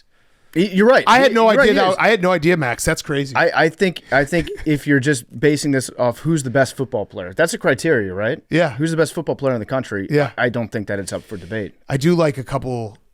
I'll still get a couple AWLs being like, "You're only saying this because you bet on him." Shit. You know what? You know what? Since it's actually a campaign, Yeah. I bet you Travis Hunter would go on Joe Rogan. Yeah. Go on Joe. Get him on. Talk to Joe. Joe would talk to you. Get the word out there. Travis Hunter for Heisman. And Colorado is, I know there's a lot of people out there who didn't like Deion, and last year was probably a little too much too fast in terms of, the hype and then them not being a good team. They are bowl eligible for the first time in forever. They're 6-2, and they have some winnable games down the stretch, and they're a good football team. And people were burying them earlier this year. Well, the Nebraska game, which Yeah. doesn't look great in retrospect. Things happen sometimes. Patrick Mahomes should be upset at Dylan Raiola at this point. Well, maybe that's why Patrick Mahomes is starting to throw more interceptions. Yeah. Maybe that's why Dylan Raiola is throwing interceptions. It's because he sees Patrick he saw Mahomes and do he's it. just like, my hero. This is how we you gotta win do football this. games. Do we think the wheels are coming off at USC? They're banning media from practice. I think this is a story that only the media cares about. Yeah. I don't know. You can't really get rid of Lincoln Riley, but his name does rhyme with stinking. Yeah. And you can't just ignore that part. Yeah. Stinking Riley. Next week we have Maction finally back. So excited. That's going to be that's the big news next Tuesday night. Maction's back. And this is maybe our last sports equinox night of the year. Yeah. I love equinoxes. They're the No. best. What? It's not. It's not? Well, There's no football. there's football. There's football on. There's Conference USA, dude. Oh. Come on. Yeah. They've been playing on Tuesday nights. You don't I know lose equi- every Conference USA game ever. All right. So who's the pick? Sam Houston. All right. Hank doesn't know equinox. I've lost every Conference US game every single night, every single week. I don't know why I'm betting on Kennesaw State and Sam Houston and Louisiana Tech. They put it on TV and I watch it. Yeah, you don't even know? Come on. What are you laughing about, Max? The way you said that, was funny. What? I do. And it's like there's something extra just like sick and perverted about being like, what? Oh, why are you upset? I bet on Louisiana Tech. Can you name one player on that team? No. Oh, I bet Sam Houston State, the Bearcats. They it's a K instead of a C. I was watching some of the bad beats from SVP last night. Some of the schools that they show, how do they even get those tickets that are sent? Like, who is watching like the Fordham game? They're everywhere. And there's some Guys like are everywhere. the shitty like Tuesday, Thursday night games that you get sometimes where the cameras are like on the moon, basically like in zone cam. They're taping them from a blimp as they float above these games. But people are out there betting on 'em. God bless America. Shout out DraftKings. Ebo, our guy Ebo, who people might not know, but he's one of our colleagues here, great dude. JMU. He sent me a JMU. He sent me an FCS game on Saturday morning, and I personally moved the line by 2 points. That's good. It also was the worst pick ever, and he's a scumbag. And I've been telling him all week he's a scumbag because he specifically texted people saying, "This is my FCS pick today," He texted and it wasn't even close. He texted all of us. It wasn't even. You can't even watch it. He's probably doing that, trying to move the line so he can take the other side. He might have. He might have said that. He might have trapped me. We said next time Big Cat isn't allowed to take it until everyone else does. Yeah. Smart guy. All right, let's do Hot Seat Cool Throw, and then we got Paolo Banchero on the show in studio. Hot Seat Cool Throw brought to you by our friends at Coors Light. So you might have heard the Coors Light last call on Monday night in Pittsburgh. Coors Light took that and ran with it, dropping these collectible commemorative cans that say Coors Light on them. The Pittsburgh quarterback doing an audible with Coors Light. We love it. So it's a double Coors Light can. They are sweet and are perfect for any Pittsburgh fans. They're only making 150 of these collectible cans, so keep your eyes on Coors Light Instagram to see how to get them. Get Coors Light delivered straight to your door. Visit CoorsLight.com/take, or you can find it pretty much anywhere that sells beer. That's CoorsLight.com/take. Celebrate responsibly. Coors Brewing Company, Golden, Colorado. Coors Light. That was a great audible call by the Pittsburgh quarterback. Get Coors Light, again, delivered straight to your door. Visit CoorsLight.com/take, or you can find it pretty much anywhere that sells beer. That's CoorsLight.com/take. Hank, Hot Seat Cool Throw. My hot seat is Doc Rivers. Uh-oh. Yeah. Uh-oh. They lost last night to the Celtics. They are 1-3 on the season, 18-22 in the Doc Rivers era. And Giannis was talking in the postgame and said, right now we don't have an identity. How are we going to win the game? Are we going to defend for 48 minutes? Are we going to move the ball for 48 minutes? Are we going to attack? We've got to find an identity. We don't have that right now. Ooh, no identity's bad. No identity's bad. That seems like that's a coaching thing. Yeah. And Yeah. I saw the clip that you posted, Hank, with Doc Rivers like just bent over, assuming the Spike Lee half court position after it was Peyton Pritchard. He had another Pritchard again, yeah. end of quarter 3-pointer, and Doc, you could tell he's like, we worked on this. And But he said it after the game. He's like, I just did it to us. circled, and Peyton Pritchard had like 28 points. Yeah. And he said after the game, he's like, I had Peyton Pritchard circled. Like they were keyed in on him before the game, and he still went off. Probably need Pat Bev. Bring him back. Yeah, I don't know. It seems like there's Dame Lillard and Giannis. Like that's not working. No, Doc never Rivers saw isn't that working. coming. I mean, you see that block that Derek White had? Is that an identity problem for the Milwaukee Bucks? No, it's just Derek White. If you're is Giannis him. getting rejected at the rim by Derek White. I mean, Derek White, Defensive Player of the Year potentially. So what do we have the Celtics record out there? 4-0 now, right? 4-0. So what's the 74 season-long and 8 is projection? what he's saying. 74 and 8. I want 74-8. Okay. 74 and I 8. forgot someone. I think if they win the play-in tournament, though, they can get an extra win. What? That's an extra. So it's 83 games. I think so. Oh. That was just. I tweeted 74-8, and someone replied to me with that. If they win the 75 and 8? play-in tournament, but they probably wouldn't. Am I No, missing not something? no. The mid-season tournament. Gotcha. Not The, the, mid, tournament. the NBA Cup. Yeah. That thing that we all care about. It's a the lot. NBA Cup. I care Yeah. very deeply about it. Yeah. Different courts. It's color rush. Yeah. Okay. Cool throw. My cool throne is the AWWs, Award-winning watchers. award-winning watchers. Oh. We have alluded to it the past few weeks. You guys had the great time. We all had a great time with Bob Does Sports, guys. Yes. That video is coming out Tuesday night. It'll be out today when you're listening to nice. this. Awesome. Hell yes. And yeah, if you don't like me and you enjoy seeing my misery and I seeing forgot about this. Big This Cat is- relish in my misery, make sure you tune in. It was a tough day. It was a great day. I mean, like that. It is one of those But things. the last 9 holes for you were. Last few holes, yeah. I mean, it's something that we've been looking forward to for a long time. I love those guys. Yeah. Overthought it a lot, and couldn't have been worse. I was down Tremendously. tremendously. For And then all the I Hank just had haters, to remind tune myself, like, who cares? We're just playing golf with our friends. But that Monday night after was like, it was tough. Oh. And I was like, I talked to someone. I was like, I'm in a bad spot. And then I kind of realized, like, what are we talking about? It's a golf video. Did you ever find out whose car you hit? It was your car. I'm putting the footage out because people have been coming up to me. That was Bob Does Sports. I want to blame memes, but I can't. Just blame them. The clip they posted from the video, the first video, which is on their channel. I had a bad tee shot. It went in the road, and then PFT hit a car. Yeah. Well, We pulled up, but they only posted. They didn't show the whole clip. Yeah. In the whole clip, we pulled up. There's a woman on the side, has no idea who we are, no idea what's going on. She's like, hey, someone hit my car.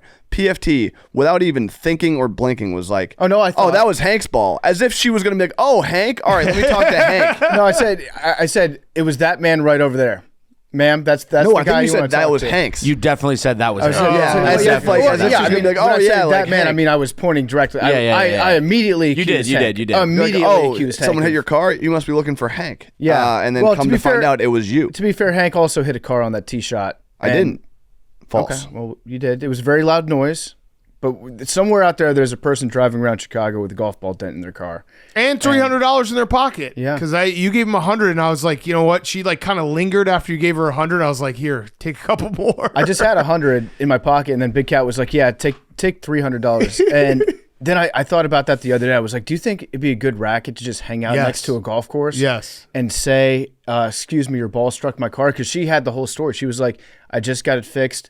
It's my birthday. Yeah. She said it was her birthday. Yeah. Like that. That's, I think, when I added the 200 when she said it was her birthday. That would be Shit. a good gig, a good side gig to just hang out and say that your car got smashed by a golf ball. Yeah, just wait for someone to hit a nasty hook, and you just bang on the top of your car. If Like, somebody, if somebody followed me around every time I played golf, they would probably make like $5,000 a month. Yeah. Yeah.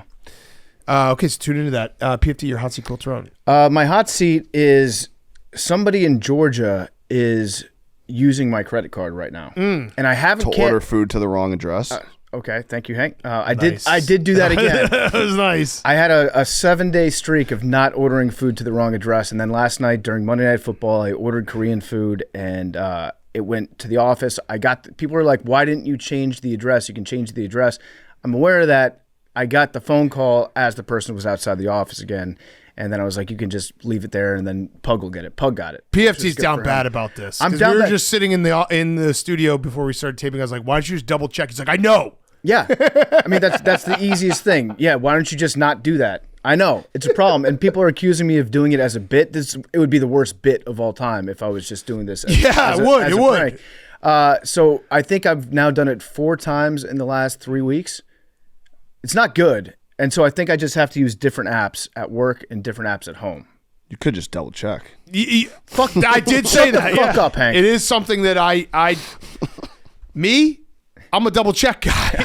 I'm not. Nothing about me is double check. But then also on the financial side of things, somebody in Georgia is using my credit card right now. And I think I might just let it play out because they're being cool about it.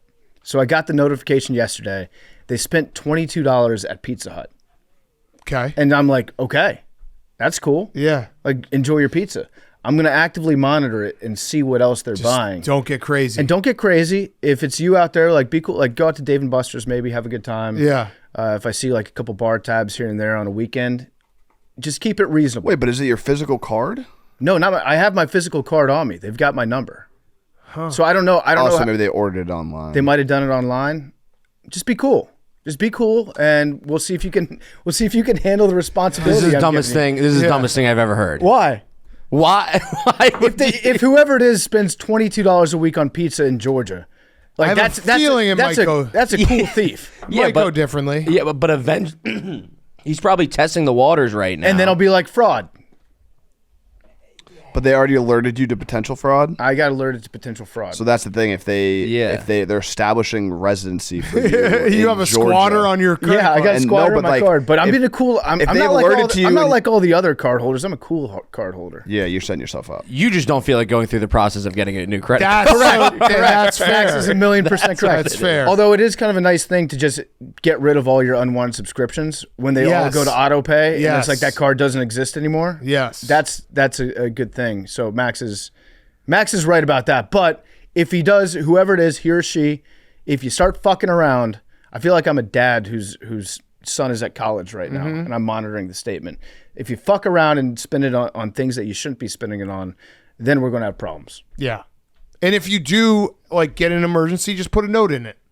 Yeah. Like it was an emergency. Needed $3,000 worth of gas. Yeah. CVS, 6 orders of Plan B. All right, listen. Better you spend it now than I'm going to have to spend more later on you. Yeah. I'm going to paying for this kid's like education. Yeah. And then my cool throne is statues. Statues are back in a big way. We fucked up on Sunday by not talking about this. We were just talking about football the whole time, but the Dwyane Wade statue got unveiled on Sunday down in Miami, and it's an all-time statue. Yeah. He looks like he's about 65 years old in it. He's doing a weird pose where he's like pointing down, and they showed Dwayne the statue. They took the curtain off, and then the look on his face was just priceless because he was like trying to act like it was a cool statue, trying to act like what an honor this is, but at the same time, he was looking at his buddies. He's like, what the fuck did they do? This is so bad. What did they do to me? Yeah, it was so bad. Is this an insult statue that they made me? Like that's the best thing you could do to fuck with somebody that you didn't like, is erect statues that look like utter shit of them. How does this keep happening? I don't understand it. Statue making might be harder than we think it is. I guess, but isn't there just can there just be one guy who's really good at statues? How could they do it better in the 1400s or even before that? I think there were more statue makers in the 1400s. Yeah, and now people don't. I guess it's like cartoons too. Yeah, people aren't growing up making statues. We got a statue problem. We got to figure that out. Yeah, or you could 3D print them. I liked his response though. He said it's an artistic representation. True. Oh, okay. That's an easy. If bad art, you can be like, what's art? I think the problem with statue makers is they don't let anybody see their statue until it's done. No, he saw it. Oh, we saw it as it was being made. Oh, yeah. There's. I think it was the artist or someone that works with the artist tweeted pictures of him like in the warehouse looking at it long before. Yeah, people are comparing it to the Cristiano Ronaldo statue. Which that was maybe the worst of all time. That's a great one. Apparently they fixed that one. Yeah, they did. I don't like that. Yeah. Did they make AI bigger yet? Oh no, Philly still has miniature statues. That has nothing to do with AI. What are you Statues. talking about? We're talking statues. We're talking about Allen Iverson. Yeah. You thought we were talking about computers? No, I knew exactly what you were talking about. All of the statues that are going into the practice facility are miniature. That size. Yeah, they made AI so small. I had your back on the insane. rundown, Max. They tried to bring up the AI statue, and I was like, that's fake news. Yeah. You're getting fake news right now because all their statues are like that. Yep. Thank you. Thank you. All right, my hot seat is altitude, because altitude might be making the boys gay. So this was Earl E. Lunch, Blimp Brisket on Twitter. Early lunch? Blimp Brisket is his handle. Sent this to us. It's from the Reddit, Am I the Asshole? And it says, am I the asshole for not believing my boyfriend that suddenly became gay due to altitude difference? So she writes, I can hardly believe that I'm writing this or that it happened, but I am, and it did, but I am, and it did, so here we go. I, 28 years old female, have been with my boyfriend, 29-year-old male, for 3 years. Every now and then he has to go to Utah for a few days because his team has a customer service branch that operates out there. I got a text from one of his coworkers who has become a friend of ours, and it said that on the trip, my boyfriend cheated on me with some guy on the customer care team. By the way, what a narc. I did not believe it at first because, first of all, my boyfriend has always identified as straight. And second of all, I just couldn't believe it. When he got home, I asked him about it, basically expecting him to confirm it was nonsense. Instead, he got a real quiet and had us sit down and said he had to tell me something. He said it was true. He did have a one-night stand with a guy. I couldn't believe it. I asked him if he was telling me if he was gay or bisexual, and regardless, cheating is cheating. He insisted he was not gay at all, but the strangest thing happened. He said that when he was at dinner with his Utah coworkers, he suddenly became gay. I was like, what? And he said, what the fuck? And he said he thinks it was due to the altitude. I believe this guy. What an all-time panic. I got to think of something move. It's everyone's been in a spot where they got to panic and think of something. Altitude. You think altitude made me suck that guy's dick? You think he had this planned, or you think that was just spur of the moment? Totally spur of the moment. He had none of this planned. He cheated. He's probably bisexual, and then when he was called out on it, he's like, "What the fuck do I do?" Altitude. Yeah, I'm never going to go to Utah and find out though. Yeah. I also feel like a girlfriend saying my boyfriend's always identified as straight is not like the most ringing endorsement. It's like my boyfriend's definitely straight. Yeah. Not like, he me. identifies as straight. My boyfriend has told me in the past that he's straight. Yeah. Like if you've had a conversation in the past, like if you're dating somebody and you know because you've asked them, "Hey, are you straight?" Yeah. while you're dating them, they might kind of have other inclinations. Right. Yeah, And they you shouldn't have to probably know identify to you how they feel. This guy, listen, he was in a scramble drill, and he's like, this is going to work.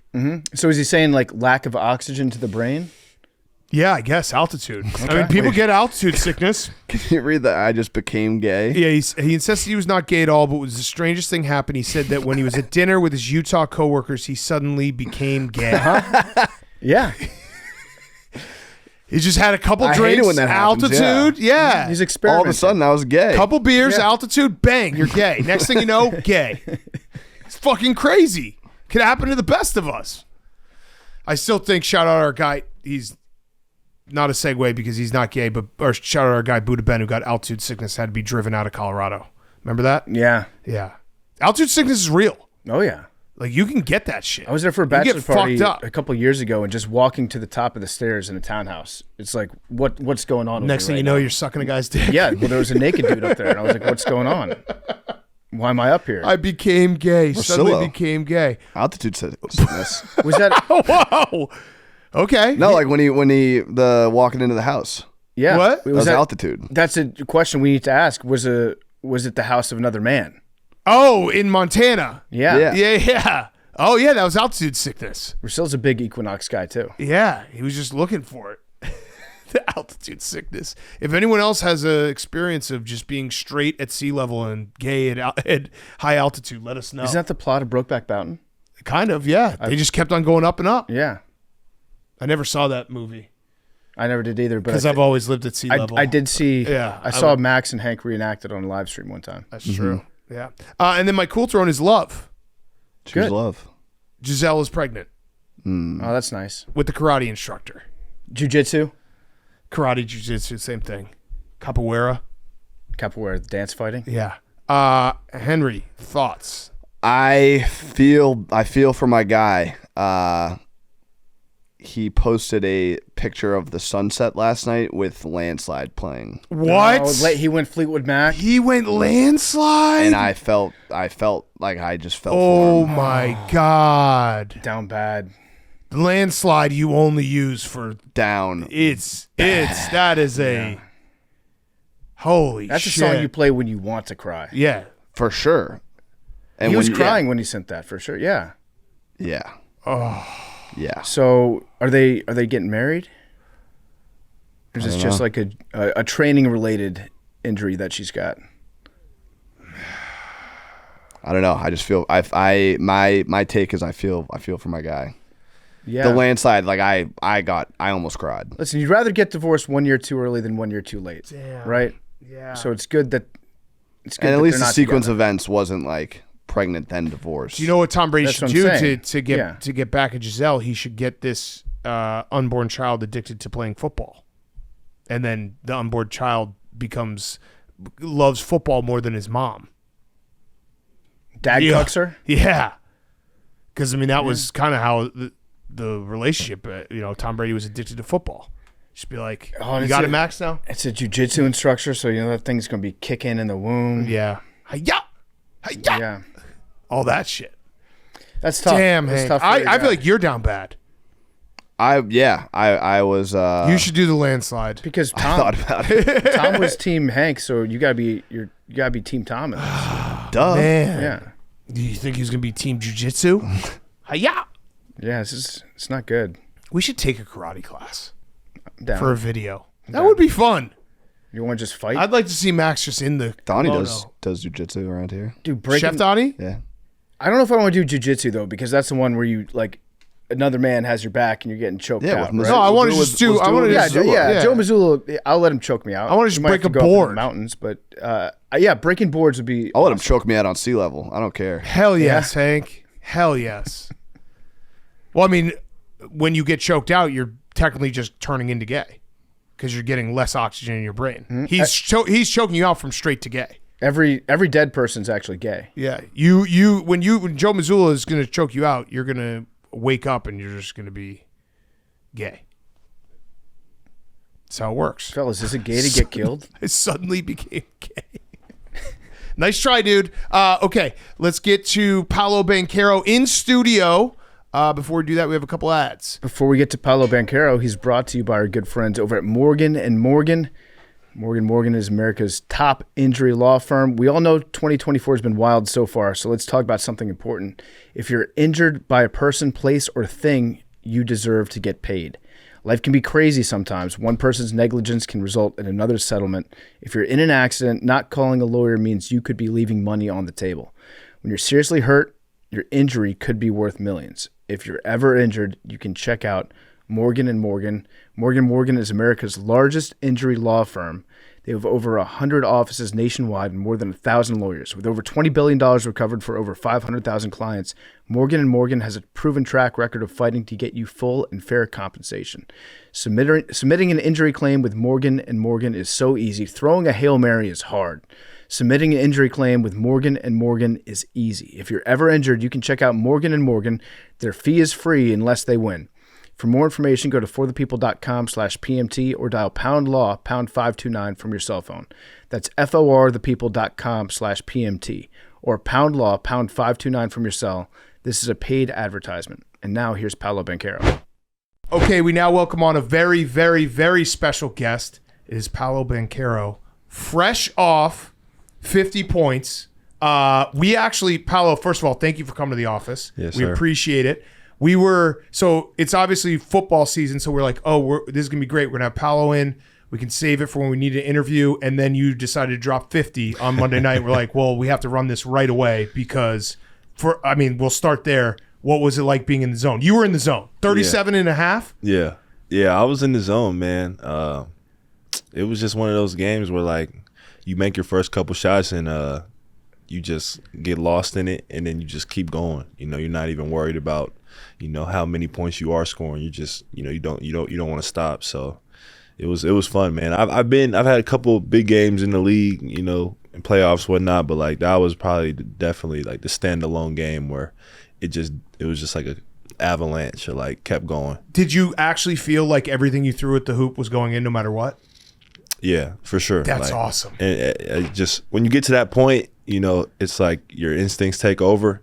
And so you just start doing stuff that you worked on in the summer, shots that, you practice that maybe you wouldn't, shoot every game, but like you're feeling good, so you're going to let that one fly. So it was fun, man. Yeah. What does it feel like? And have you figured out, like, have you thought about how to recreate that feeling? Yeah, for sure. That's all I ever think about is, how can I get in that zone as often as possible? And I think it's just, like I said, trusting your instincts when you go out there, being aggressive, having like, an aggressive mindset, but also not trying to press and force it. Like, I don't think anything or any bucket I had in that game was forced or was a forced shot. I think I just let the game come to me.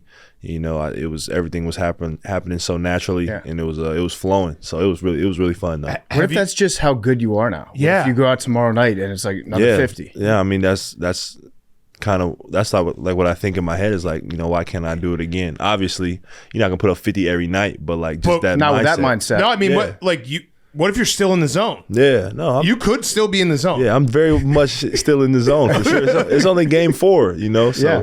I felt like I got off to a great start in Miami, and I was in that zone, and I felt like I left a lot of points on the board in that game. And so the two after that was like, I was chilling a little bit, wasn't as happy with my performance, and then that fourth game, like I was like, oh, okay, so this is what it looks like if I kind of put it all together. And I still left, I missed a bunch of free throws, a couple shots I could have made. So like it just makes it fun for me because I know there's more. I don't feel like, oh man, I gave everything I had, I can't go any further than that. It's like, nah man, I feel like I can go get 60, 70. Yeah, love that's that. got to be the best feeling ever. Are you going to eat the same meal before the game? Like, do everything the same way? No, I'm not that superstitious. I would say, what I eat is not necessarily most about what I eat, but like the amount of calories I get. Like I just got to eat a shit ton of food before the game just so I have energy. So I saw that online that you lose 7 pounds of sweat. Is that true?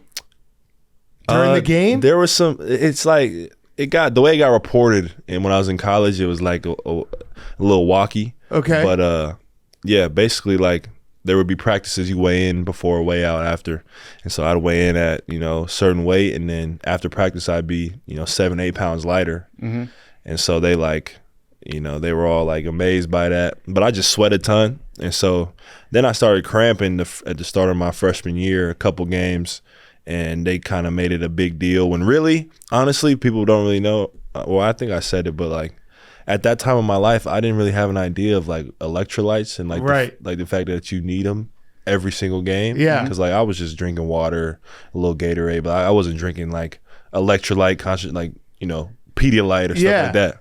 So I was going into these games like super high intensity game, like stuff that I've never felt before. And like my body was like just locking up. So I was like, you know, tripping at first. But once I started drinking Pedialyte and electrolytes, stuff like that, I got right. So was there like I always am fascinated the jump of college to pros, and then you go from being a student and you know you're in college, you don't have millions of dollars, then you're a pro, and now you're spending money on your body and stuff. Have you noticed that for your body, where it's like the amount that you put in off season training, just how to deal with it, like you're just that much stronger and better? Yeah, for sure. I think you don't really pay attention to what you eat, or at least I didn't when I was a kid or a teenager. You know, I was kind of eating whatever. I was always in pretty good shape. But, you know, once you get older and start playing at a higher level, you realize that, you know, certain stuff makes you feel certain ways. And, like, you know, for a game, you know, I got to load up on a bunch of stuff because I know I'm going to, you know, I'm out there trying to go 100% the whole game, you know, for 40-plus minutes if I have to. So I know how much energy that takes out of me, especially me being, you know, my size and trying to move as much as I do. You know, it takes a lot of energy. And so, like, you know, you realize that, you know, you got to eat, you know, whether you're hungry or not sometimes. Like, sometimes I'm not even hungry, but I know I got to get these meals in order for me. I feel the same way. Yeah. You got to eat. I think it's interesting that Duke doesn't provide adequate nutrition for their players, and they also make you weigh in all the time. It's like it gives you bad body image there. Yeah. It doesn't sound healthy mentally for the players. Do you want to do the Duke stuff now? Yeah, let's get it out the way. Okay, so when you sat down, I told you, I was like, hey, look, just so you know, I'm a very big Duke hater. Yeah, so let me rewind a little bit on like when I was talking about this podcast. Yeah. So they were like a Barstool Big Cat. Yeah. It's the guy who's running it. And I was like, hold on, like why does that username sound familiar?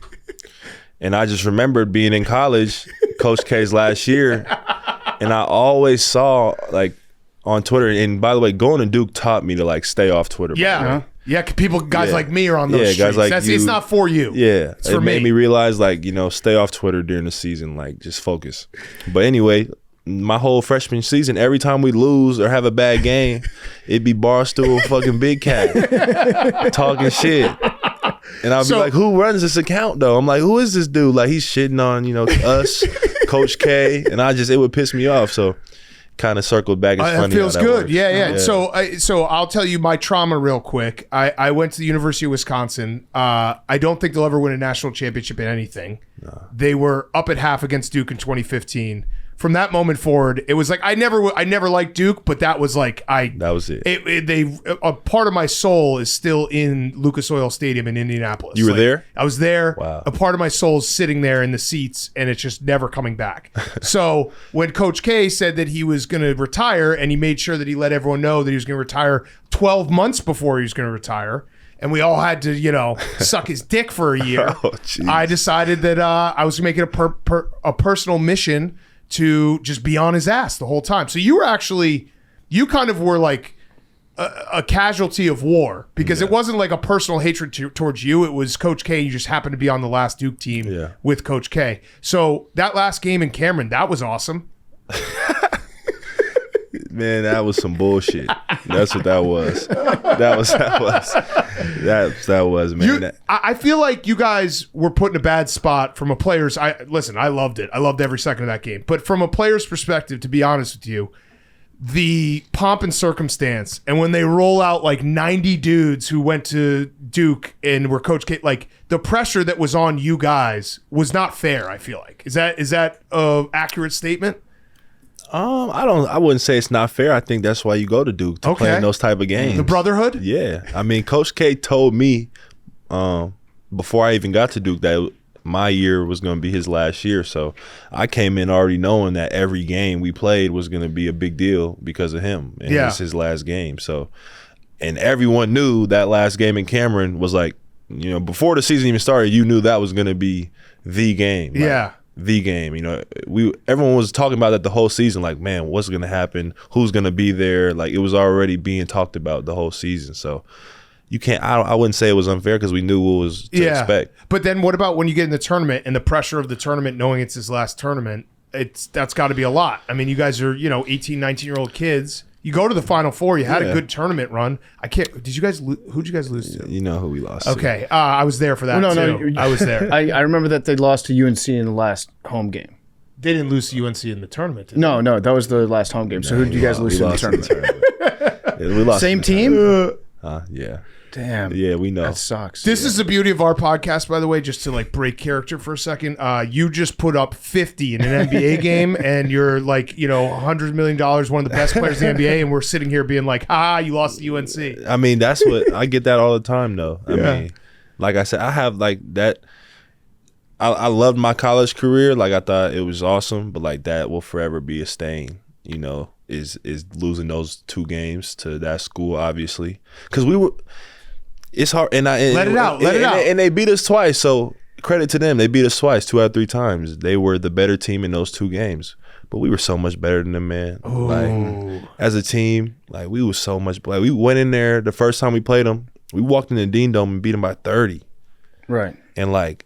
And took their, like, you could just tell we was just a better team. And I feel like if that second game once a team in college though, like any team in any sport is playing hard and on a you can call a Cinderella run like that, they're hard to beat. So guys on their team made a lot of shots, but I'll never be convinced that we weren't just hands down better than them. I just think when the moment was there, when it was the moment, they had guys that stepped up and made plays in the moment, so you gotta give them credit.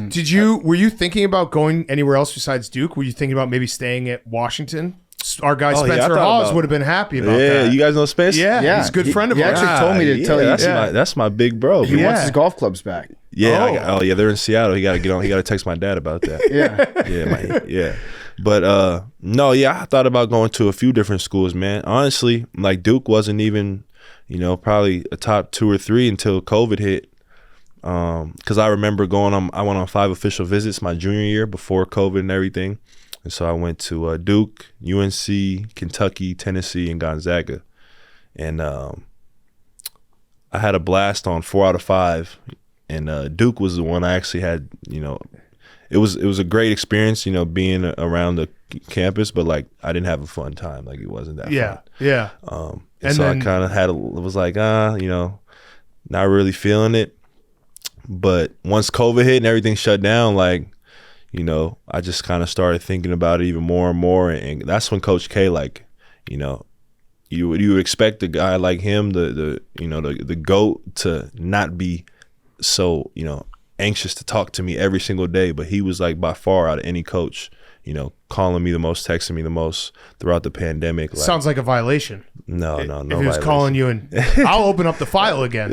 So you didn't really want to go to Duke, and then when the country shut down, all the investigative parts of the NCAA shut down, he started being in touch with you, and then I think what happened was dropped the bag I was off. a 16-year-old kid taking visits, and I was caught up in, I didn't have that much fun on this Duke visit. Right. So they're not that high up on my list. And then COVID kind of brought me back down to earth, and I realized, look, I'm trying to go to the NBA. Yeah. And be the number 1 pick. So I need to go to where I have the best opportunity. Yeah, so obviously, listen, I don't like Coach K. I don't like Duke, but I can admit that he's the best college coach of all time. There we go. He is. He won in every decade. It was crazy. All he did was win. It pissed me off. What was it about him, though, like when you got there and you started getting into Coach K practices that made him different, or how he pushed you guys? Because I do respect the fact that he's a great coach. I don't like him otherwise, but I can say that much. Yeah. I mean, he's just really like probably the best motivator I ever been around.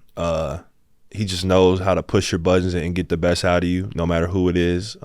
Like he's just so, he's so good at knowing how to communicate with each and every person on the team. He communicates to everyone differently. And so I think for him, with me, it was like he saw how talented I was, but he knew that I had to become more of a leader and more of a voice, because I used to, I was really one of those guys that just kind of let this play, do the talking, lead by example type of guy. Like I wasn't very vocally, active. And coming in as a freshman, like, he would let me know, like, man, it doesn't matter that you're a freshman. If you're the best player on the team, you got to be a leader. You got to be the vocal leader, or the team's never going to be what it should be if you're not leading it. And so, like, I struggled, understanding that at times back then. But, like, now, 3 years later when I'm in the NBA, like, I fully understand. And, like, it's crazy because everything he's ever told me or, like, everything he ever said was going to happen if I did this or did that, like, it's happened. Yeah. So, like, when I look back and think about all the stuff he's ever told me or got on me about, it's all like true and all came to fruition. So yeah, it's crazy. That's pretty cool. I read a story that he called your mom one time, and he told your mom, I'm going to read the quote here. Paolo's going to call you tomorrow because I'm about to get in his ass. And then your mom said, I promise you he's not going to call this house. It's not a soft place to land. And Coach K said, I've been trying to talk to him, and I can tell he's mad, but I'm trying to be nice. And then your mom told Coach K that if you want him to get pissed, if you want him to do what you want him to do, ream his ass, then kick him out of practice. Don't kick him out where he can sit in the locker room. Kick him out of the building. So your mom was coaching Coach K on how to coach you at the time. Through to me. How crazy is that? That sounds like my mom right there. Yeah. And she was an unbelievable basketball player herself, right? Yeah, she's an unbelievable player, and she was a coach too for like up till I was probably 13, 14. She was a coach. Oh, wow. Mm-hmm. Yeah. Yeah. So, wait, did you never want to play football? Because your dad played football. No, I played football. Yeah. That was like my first love. Were you obviously an incredible football player too? Yeah, I was legit. Yeah. I was legit. And then I would say I started hitting my growth spurt, and once you get to above like 6'6" in football, it gets kind of hard. Yeah. Guys, it's hard to get low, Mm-hmm. But I love football, man. That was like my first love. My dad, I remember him taking me out back to the backyard when I was like 6 years old, working on hitting. Like, I love football. I still watch football religiously, study it, follow it, college and NFL. So my little brother plays receiver, so. Where does he play? He plays, he's a junior in high school. Oh, nice. Yeah, okay. So, yeah. Trying to get him to college. He should be good, though. Okay. So you're a Seahawks fan? Yep. All right. That's Yep. you had a pretty good experience growing up then. Yes, that was Yeah. the golden age, man. Yeah. That was like prime Seattle. Yeah. Yeah. So Marshawn Lynch guy? Huge Marshawn Lynch, Legion of Boom, all that. Yeah. Pete Carroll. Wait, where do you land on the Anthony Edwards who can play in the NFL? Someone else asked me about that. I said that I think he would do it until he took a real hit, and I think he want to go back and play basketball. Yeah. I think that's fair. The I'd minute say- you go over the middle, it's like, okay, it was Yeah. pretty nice making hundreds of millions of dollars guaranteed money in the NBA. Exactly. That's a big thing. I also feel like you could just be a tight end on goal line packages. Yeah. Oh yeah. Just throw a jump ball up. They don't have to put you in where you're going to get hit. Yeah. No, I mean, I could play receiver Yeah. Yeah. for sure. I would like to see that. I would like to see another two sports at this time, basketball Yeah. and football. I think it'd be good for both sports. So you said at one point that you're delusional, that you don't think you have any weaknesses in your game. I like that. I like that a lot. And I can tell that you get, like, even just talking about the UNC stuff and Duke, you have a chip on your shoulder Yeah. where you're still pissed off about that and you carry that forward. You probably use that to make you better. But if you think that if you're like self-admitted delusional and you think that there are no weaknesses in your game, how then do you figure out what you have to improve on? By just realizing that I'm not perfect. You're really never gonna be perfect. So I think just doing whatever I can to chase perfection, like, or strive for it. I think if you can strive for it, you'll land somewhere close to it. And so, just whatever I can do. I mean, obviously, like, I'm only in my third year, so every year it's been something that I can improve on. Like, nothing I feel is a weakness because I feel like I can do everything, but there's certain areas that, I can get better at or that I can improve on, especially, coming into the NBA. It's a different game, better players, so you have to sharpen up on a lot of stuff that, in high school and college, you can physically dominate guys. And so I was so used to that. High school, it was really no challenges. College, it was, challenges, but it was, pretty easy for the most part. In terms of, UNC. yeah, but even UNC wasn't doing nothing. I mean, they beat you 2 out of 3. I had 20 and 10. They wasn't stopping nothing. Yeah. But yeah, I think every level, I think to be the best, you can't just stop working, or you can't ever, stay in one place. I think you just have to always add something or sharpen something. And so, you were good right away in the NBA, but you were also a teenager to start in the NBA. Was there any moment where you're like, this is grown men? Like not a welcome to the NBA moment, because I think you had a ferocious dunk like one of your first couple games. Yeah. But was there any moment where you're like, oh shit, like this is man strength versus I gotta get my weight up? Yeah, my first people always talk about like the first regular season game being like the thing, but like for me it was preseason, because it's live action, you know. So we played at Memphis. My first ever NBA action was at Memphis, and they had a good unit. That was when they had Jod, Bain, Brooks, Steven Adams, Jaren Jackson, and so I was on Steven Adams a couple times, and like I tried to free throw line box out, and I'm trying to box him out, and he just like nudged me with one arm all the way under the hoop, and it was just like nothing you could do. Yeah. And I didn't have a very good game, and so I just remember being like, oh yeah, that was different. Like that was not, college, that was not anything. Like that was a different speed, different strength, like all over the floor. And so I think those preseason games helped me. So then when that first regular season came, I was already kind of adjusted to it. But like my first taste of the NBA was like, it was rough. Like I don't think I scored more than 7, 8 points that game. Yeah. So when you get to the NBA, obviously you're the number one pick. Everyone knows you're an incredible basketball player. But was there ever a moment where you get on the court with someone you watched and you had like a second where you're like, oh shit, that's Kevin Durant. Oh damn, that's LeBron. Where you had to like almost snap out of him and be like, wait, no, I'm Paolo Banchero. I got to play in this game. Yeah, I say every star that every superstar I say that I played against in my rookie year, I had a decent game except LeBron. Like KD, I played well. We battled. He had 40 on my head, but like I had like 20 something. Like I felt like I played all right. But like Bron, I remember the first time we played Bron in Orlando, and I was just starstruck. In my rookie year, I had a terrible game too. I had like 2 points, fouled out. Like probably one of my worst games in the NBA. And I was just, but the whole time it was like I was like, damn, like Bron's out here, and I'm out here. And I couldn't get past it. I couldn't even think straight. Yeah. We'll get back to Paolo Banchero in a second. He's being brought to you by Hey Dude. Wendy and Wally are the original iconic styles that are the foundation of comfy at Hey Dude. They're beloved for the most cushioned insole ever. Wally and Wendy are ridiculously lightweight and bring a ton of fun with mix and match materials that complete any outfit. I've got some Hey Dudes right here. I've actually got them behind me. I wear them around the office a lot. I wear them at home all the time. Perfect shoes to just wear around the house. Perfect shoes. Take the dog outside on a quick walk. Go out, check the mail. Go out, get the food. Go out, get the paper. Hey Dude are the most comfortable shoes in the world. The franchise is always evolving and growing from classic all white to camo or fleece. There's a Wally or a Wendy that's perfect for everyone.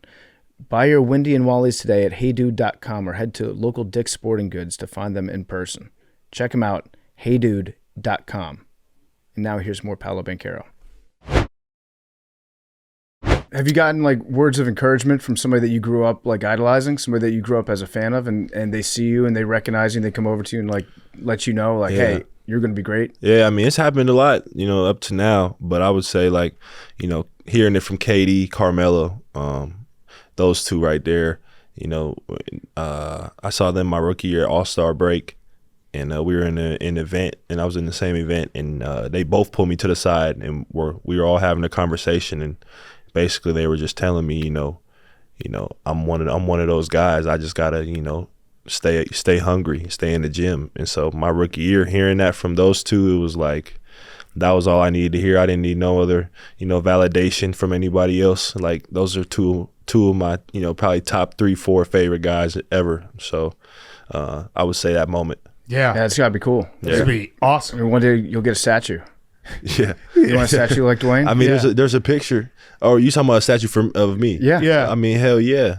Yeah. I think a statue would be dope. Obviously, I wanted to be a pretty good resemblance of me, though. I think I've been seeing a couple statues that have been a little iffy. Yeah. You got to be involved in the sculpting process the entire way. You don't want it to be surprised. Yeah, I gotta prove it for sure. Yeah, you got to see it. So this last year, you guys go to the playoffs. The Magic are a really young team, fun team. You go to the playoffs. You go to 7 against the Cavs. Could you feel the difference playing in playoff basketball, like the intensity? And also, was there ever a moment where you're like, damn, these games suck? Because there were a couple games that were tough. Yeah, I think both sides. Yeah. I think definitely feel a difference. Yeah. Like 100% you feel a difference just with everything, the atmosphere, the build-up, the refereeing, everything is just different. The trash talk, everything is just elevated in the playoffs. And then, I think those first 2 games were like pretty shitty because it was our first 2 games ever in the playoffs as a team. And I just remember Cleveland was talking so much shit, like, telling us we wasn't ready for this and like they're beating us, so we can't really talk. And then I just remember winning those next 2 at home and like we all kind of felt like, nah, we belong here, you know what I'm saying? And then we, game 5 is the one that hurts for me because I was so sure that we was going to win that game. And so when we didn't, I feel like that, that game, if we win that game, I think we win the series in game 6. So when we lost that game, I think we lost by 1 or 2 at the last second. That was tough. And then game 6 won that. That was a hell of a game in Orlando, just doing that in front of the fans, forcing game 7.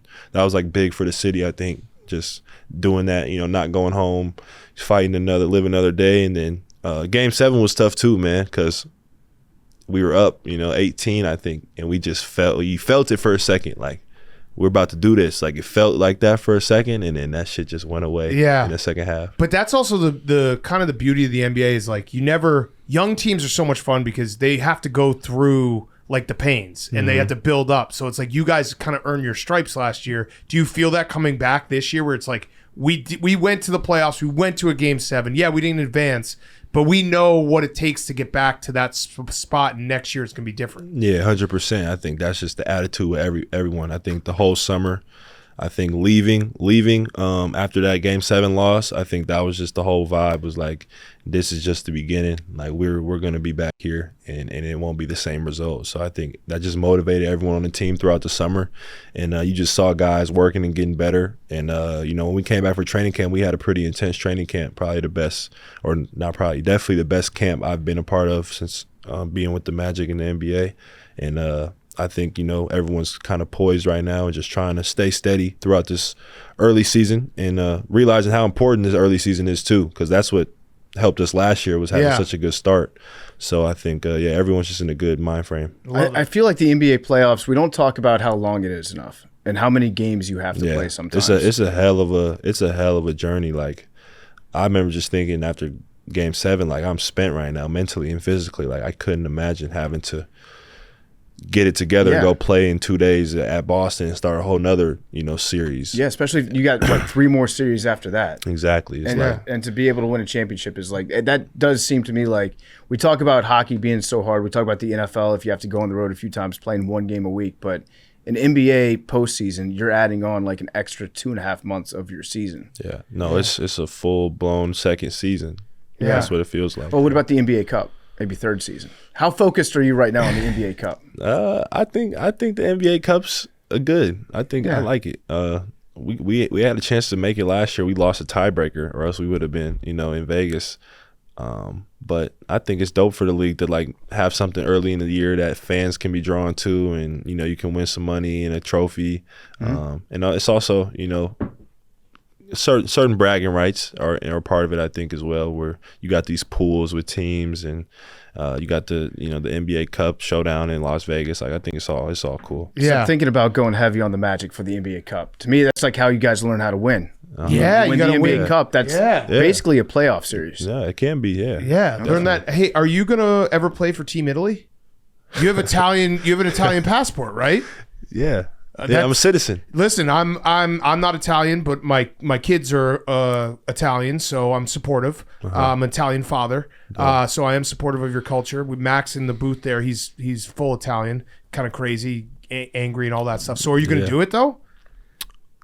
Well, I was, and then now you're going to play for Team USA.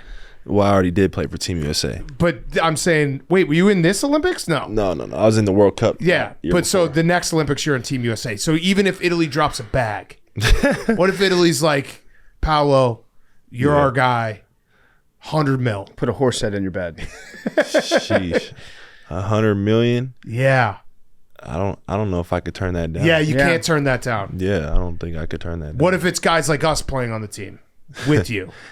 I mean, I've seen their team. We played against them, actually. When I played for USA, we played against Italy in the quarterfinals. And they were pretty good? No, we won by 40. we won by 40, but like it was a fun game. You know, they were heckling me a little bit, so like I felt like it was dope. It was dope, like having that international, like you know, they didn't really like me, but it was like I embraced it. It was cool. Okay. And all the players and coaches showed love. It was the fans. So, you know, it was. That was a hell of a process, man. That was a hell of a process. Like, that whole that was after my rookie year. Like it was when I had to make the decision, and I had been talking to Italy for a while because they reached out to me when I was like 16 years old. Reached out to my dad, and I'm sure they saw my name and was like, "Who the hell is this kid? He's got an O on the end of his name." Yeah, with this Italian name. And so at the time, I had been trying out for USA's junior teams, and I got cut. So I wasn't really rocking with like the whole USA thing because I was salty about getting cut. And so I committed to play for Italy, and they were going to put me right onto the national team as a 16, 17-year-old. And, you know, I was going to play until COVID. Like if COVID never happened, I would have played in 2020. You wouldn't have gone to Duke, and you would have been an Italian hero. I probably would have still went to Duke. You kind of said you didn't. Yeah. I would have still went to Duke, though. Italian hero. Yeah, I mean, you're going to I assume the next Olympics, your eyes are on Team USA and want to be in the Olympics. I mean, you should be. Yeah, I think that would be cool, especially being in LA. Yeah. But that's a long ways away. Yeah, that is a long ways away. But I'm going to vote for you. I think it's a fan vote, and I'll fan vote you in. I appreciate that. Yeah, it was fun watching. It was fun watching the Olympics this summer. From I was back home. It was fun watching it. Yeah. Did you see our mutual friend Donnie McGrath partying with the team after? No, I didn't. Oh, I'll show you that video after. I didn't see that. Yeah. Damn. Oh wait, you know what? He was in Paris during that time. Yeah, he was. Yeah. Donnie's a former teammate of mine. Yeah, sounds about right. TBT. That's what Donnie. That's Donnie right there. He's the best. Yeah, with Lyft, you guys are they're crushing it. Yes, sir.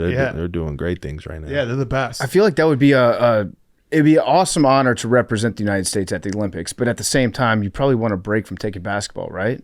Like, give me my off season. Well, yeah. I mean, I think definitely. Well, I don't think there's any international competitions leading up to it. So if that was to present itself, I think, you know, being a part of that is probably a dope experience. I was on the World Cup team, you know, and that was a little different. You know, we didn't medal or anything, so that was like a shitty experience. But I think if you win gold, though, it's worth it. Yeah.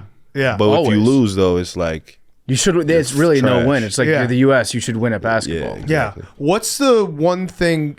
I feel like all sports culture has kind of gotten a little weird with fans. We're idiots. We sit on the couch. We're like, oh, we could do that. What's the one thing that fans think that like is easy in basketball? You're like, you have no idea. Because there are guys who like, yeah, you know, who'll rip a NBA player. It's like, you don't understand. Even the NFL NBA debates, like, you don't understand how good NBA players are. Even the last guy on the bench. Yeah, no, I think, I mean, fans, I think are really emotional. Obviously, they act off emotion. So when you see someone have a bad game, you know, they suck automatically. But one, I think they don't realize for basketball players how tough it is to play 82 games or be in an 82-game season. You know, just with the traveling, you know, getting in late, 3, 4 a.m., having to wake up the next day and play, you know, and then fly out and play the next day. You know, it's like there's certain stretches of the season where, you know, it's going to get to anybody. Right. And so, obviously fans, you know, want to see their team win no matter what. But I think there's certain parts of the season where, you know, guys are starting to feel fatigued and mentally, physically. And then I think just on the court, probably just, man, it's hard to do it. The NBA is the hardest league in the world. Like, it's hard to do anything in the NBA. Yeah. I think that's something that a lot of people, even like hoopers that aren't in the NBA, you know, they say, oh, the NBA is so much space, it's so easy. Like, it's only easy if you're like good as fuck. Like, right. You have to be like one of those guys, and you have to like have a crazy work ethic, take care of your body, like, or just be the most talented guy in the world to even put up those type of numbers. So when you see guys like Luka making it look all easy, or like me or whoever, like, yeah, it looks easy on this, you know, Instagram reel, but like, this shit is hard, man. That's like JJ Redick said it a couple years ago, which I never really thought about until he mentioned. He's like, everyone's like, oh yeah, the NBA, they don't play defense. Like, no, the offense is so goddamn good that even if you play perfect defense, like Kevin Durant or Paolo Banchero, they're gonna still score 25. Oh yeah, no, it's I mean, you come into it like the best players, like you're not stopping certain guys from getting 30, 25, 30 points. Like, you can make it hard and hopefully get a couple clutch stops when you need to, but like certain dudes you're not stopping. Yeah, I do love the mentality though of the average hater online, like somebody that's that divorced from reality that they're like, dude, you suck. Yeah. So if you took like the average hater online and you said, lock them in a gym with you and they have 2 days to score one basket and only one of you can leave. Like if he scores the basket, you have to stay in that gym for the rest of your life. Yeah. And vice versa. Do you think somebody could score on you in 2 days? Hell no. Average player? No. Like, no. You talking about like the average person? Yeah, just one basket. No. At any time, like if you fall asleep, he can dribble up to the basket. If it's 2 days straight, no rest. No, if I lose, I gotta stay in the rest of my life. I would never. I would not let. Yeah, you wouldn't sleep. No, I wouldn't sleep. Yeah, you just lock him down. Yeah, not even be able to throw it up. You don't think he'd be able to throw one up when you're? No, I just hound him. Yeah, I could score on you. I think. If you had 48 hours. Yeah, 48 hours. But I would trick you. You'd have to check the ball up every time though. You can't just go throw it in the basket. It has to be some type of check ball. Check ball at the ball top. I would start to dribble and just throw it behind my head and then hope that you didn't see me about to shoot it and one of those is going to go in. One of them. Yeah, no, you'd probably swat that in the fourth row. It'd be a bad time. Last Duke question. Are you in the Brotherhood?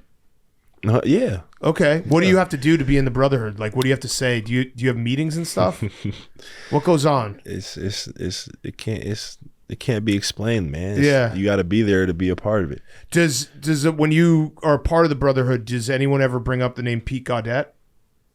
No. Okay. All right. Yeah, I figured that. That's the guy that when Coach K faked an injury because he had a bad team and he made Pete Gaudette take all his losses that season. Well, I don't even know. I know. Yeah. I'll tell you all about it after. They don't let Pete around practice much anymore. What about JJ? Is he still in the Brotherhood?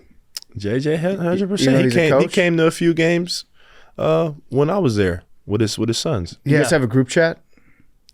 Do we have a group chat? Yeah. Oh yeah, is there a Brotherhood group chat? No. Okay. No, I mean, we have a group chat with my team, with your guys, my team, 22, the 22 team, yeah. Does it? I mean, when you get to the NBA, do people still care where you went to college? Do they still talk shit or no? Yeah, I mean, whenever I go to Charlotte, it's always funny because I got a bunch of people in there who are Duke, and they're all showing love, and then there's always some UNC fans who are giving me shit about losing. Yeah. So whenever I go to Charlotte, I'm hearing that. And then different places there'll be a Duke fan or sometimes someone let me know, hey, you guys lost to Carolina. Like I get that all the time. Still, sure. Even when you're sitting doing a podcast. Exactly. One thing I love about the Magic is just their throwback uniforms. You ever push to be like, hey, can we wear the penny uniforms more? Yeah, I was sick. I was sick that they took them away this year. Those was like that jersey is a staple. I think just with the Magic and obviously the old school, new school vibe. Like, I wish we could have kept wearing those. Yeah, they got to bring that back. When you moved to Orlando, were you blown away by the majesty of the city? I was like, that messed me up a little bit. I'm not gonna lie. I hadn't been to Orlando before, so I'm from Seattle. So in my head, I just thought Orlando's where Disney World is. Orlando Magic, like Orlando's got to be a big city. And so when I got there, never been. And I was like, wow, this is super small, like way smaller than Seattle. And so it was like weird at first. But now I'm like, I love it there now. Like it's paradise. It's always sunny, chill. There's like nice little dinner spots and stuff. Like, medieval times. Yeah, not too much going on. Yeah. What you mean? They got a great medieval times there. Have you been to the Chili's in the airport? No. You haven't? No, I ain't gonna lie. The airport is rough though. Well, not the Chili's. Chili's is great. They're getting rid of the Chili's though. Yeah, there's an escalator goes up to it.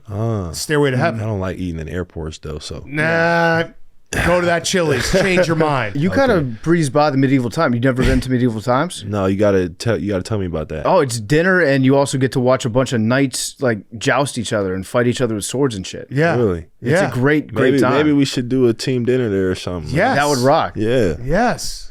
That would be awesome. If you do a team dinner at Medieval Times, you guys are definitely winning the NBA Cup. I can guarantee that's team that. chemistry. Yeah. That's like at the end, they're like, "How'd you guys do it?" It's like, "Well, we actually went to Medieval Times had like dinner. 3 months ago, and it was awesome." Yeah. No. I did find a couple weaknesses in your game. I know you said that you're delusional and that there's no weaknesses in your game, but I got a couple. One is you currently lead the league in interceptions this year. What you mean? There's a Patrick Mahomes question. Oh yeah, that was a weird moment, wasn't it? yeah. That was like that introduced me to the world in a way. It was weird. It was so weird, man. Like it was crazy because I'm on the track, right? And at the time I'm not even in the NBA yet. So It's the F1 race in Miami, F1 race. And so I'm on the track and I'm just taking it all in. I used to love NASCAR, so I always loved cars, racing and stuff. So the F1 thing was dope to be there. And I just remember walking, bro, and I just kept hearing Patrick. And I'm like, man, no, I wonder who Patrick is. Like, whoever is Patrick is someone needs to get Patrick. And then like I hear Patrick, and then someone hits me on the back, and I'm like, "What?" And I look, and it's like this camera in the Martin Brundle, and this is the cameras in my face, and I'm like, "Wait, huh?" And so I'm not even realizing that this is like a world broadcasted, interview. I'm thinking this is like local channel or I don't know what it is. I've never been to F1, so I'm like, I'm lost. And he's like, "Patrick, what is it about being here?" And so I just answer his question. And I think he kind of realized, like, in the middle of the interview that I wasn't who I thought, or who he thought I was.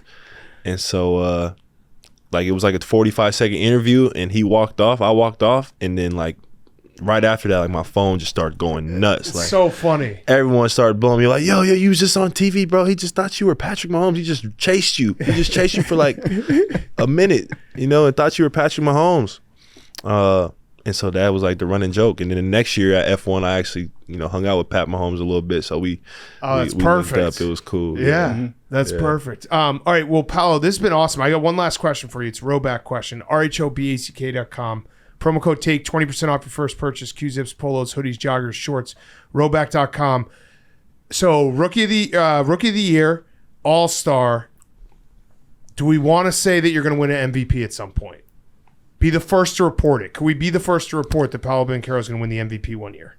Yeah, I definitely think that. Okay, there it is. Sure. Exclusive. Yes, exclusive. We got the exclusive inside scoop. Paolo Banchero MVP at some point. Can I tell you a some secret, point. Big Yeah. Cat? I think it might be this year. Yeah, you thinking that? Mm-hmm. You might still be in the zone. It's not impossible. It's It can happen. It's only game 4, but I don't put anything past myself. If Yeah. the season ended today, would you be MVP? I think you would. I think you would. 4 games It'd be in. a fucked up Yeah, season. yeah. That would be a It'd crazy it'd be season. a crazy season. Yeah. Well, we're gonna root for you now. I'll put the Duke aside. Yeah. We're gonna be Paolo guys through and through. So we got your back. You just have to come on anytime you're in Chicago. Word. Done. We're gonna join, and it's perfect because you obviously. I think you went on Russillo's podcast. He's kind of borderline like obsessed with you in a weird way. Who? Ryan Russillo? I did. Is he a Magic? No, he's Ryan Russillo. He lives out in he lives out in L.A. The Ringer.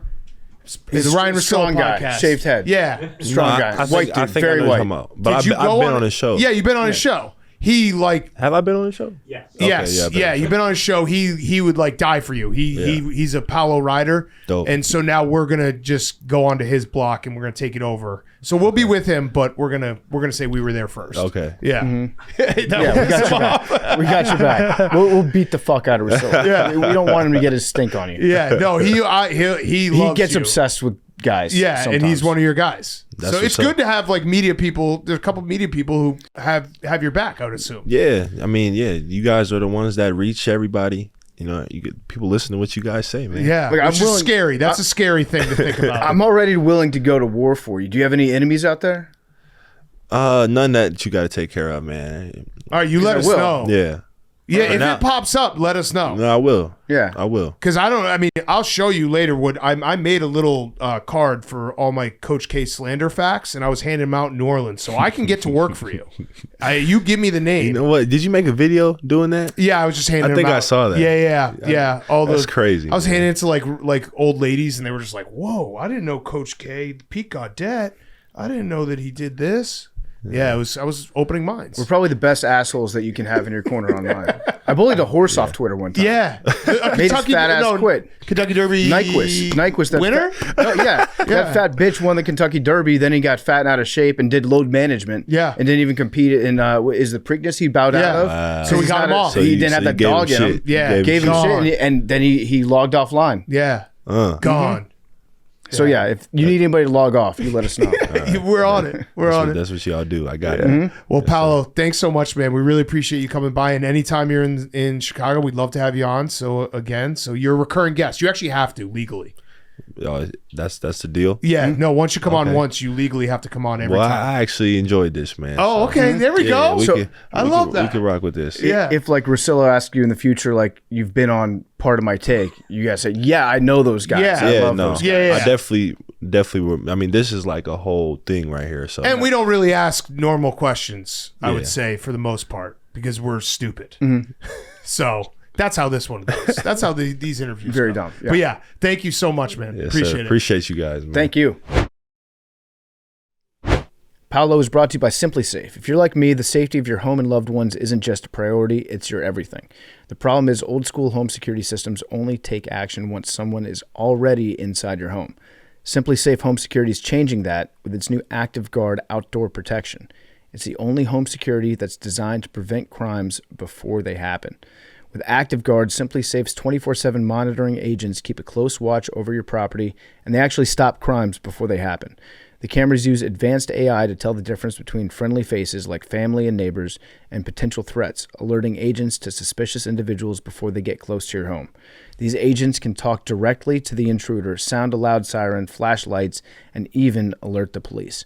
While other systems only react after a break-in, Simply Safe combines live monitoring and proactive protection both outside and inside your home. Protect your home with 50% off a new Simply Safe system, plus a free indoor security camera when you sign up for Fast Protect monitoring. Just visit simplysafe.com/PMT. That's simplysafe.com/PMT. There's no safe like Simply Safe. Okay, let's finish up. We got FAQs. Hank. Yeah. Hank. I still agree with. I don't know if this was there was a follow up. Hey, PMT team, I notice whenever an interviewee says "great question," whoever didn't ask echoes that statement. Cracks me up every time. I was curious why/when you started doing that. Just boosting your boys up. I don't know. Yeah, we're just a team here. Great question. That's a good question. Yeah, just lifting up our brothers. It's a hard game out here. I don't know what the first great question was. That we should go back and try to find that out. Yeah, the origin of the great question. What came first? Great question. Chicken or the egg? Great question. Great question. The chicken. Great question. What's up, boys? You guys have been all over for various sporting events. What is your favorite city to go to for a big sporting event? New Orleans. New Orleans is up there. I always throw Indy in there. I mean, the Vegas Super Bowl was incredible. It was fun. I would like to do. Vegas should have the Super Bowl every year. Yeah, Vegas should have the Super Bowl every year. Vegas is good to go to when they have like just any good big sporting event because it gives you an excuse just to be in Vegas. It's the perfect because you know you're gonna have a ton of hotel rooms. You know you're gonna have fun. It's the perfect. Tons of food, nightlife, clubs like that Vegas Super Bowl. We did a bunch of interviews. Went to the casino. Yep. Went to the club. The Sphere. Went to dinner. The Sphere. They have it all.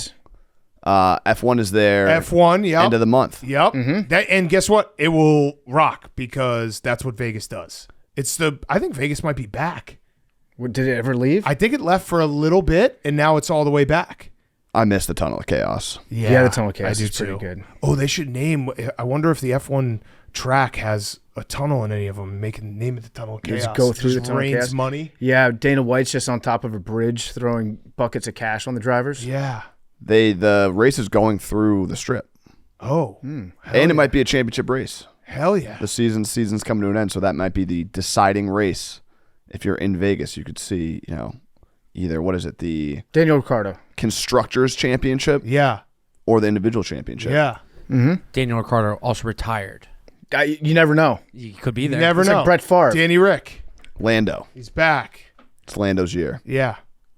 Question not for PFT, but about PFT. Oh, God. Oh. Has I the don't like glimmer of possible competence through 8 weeks for the Commanders turned PFT into a completely delusional football fan? Yes.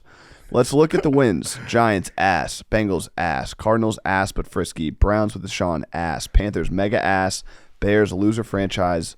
Are the Commanders good or just an easy schedule? It's not for me.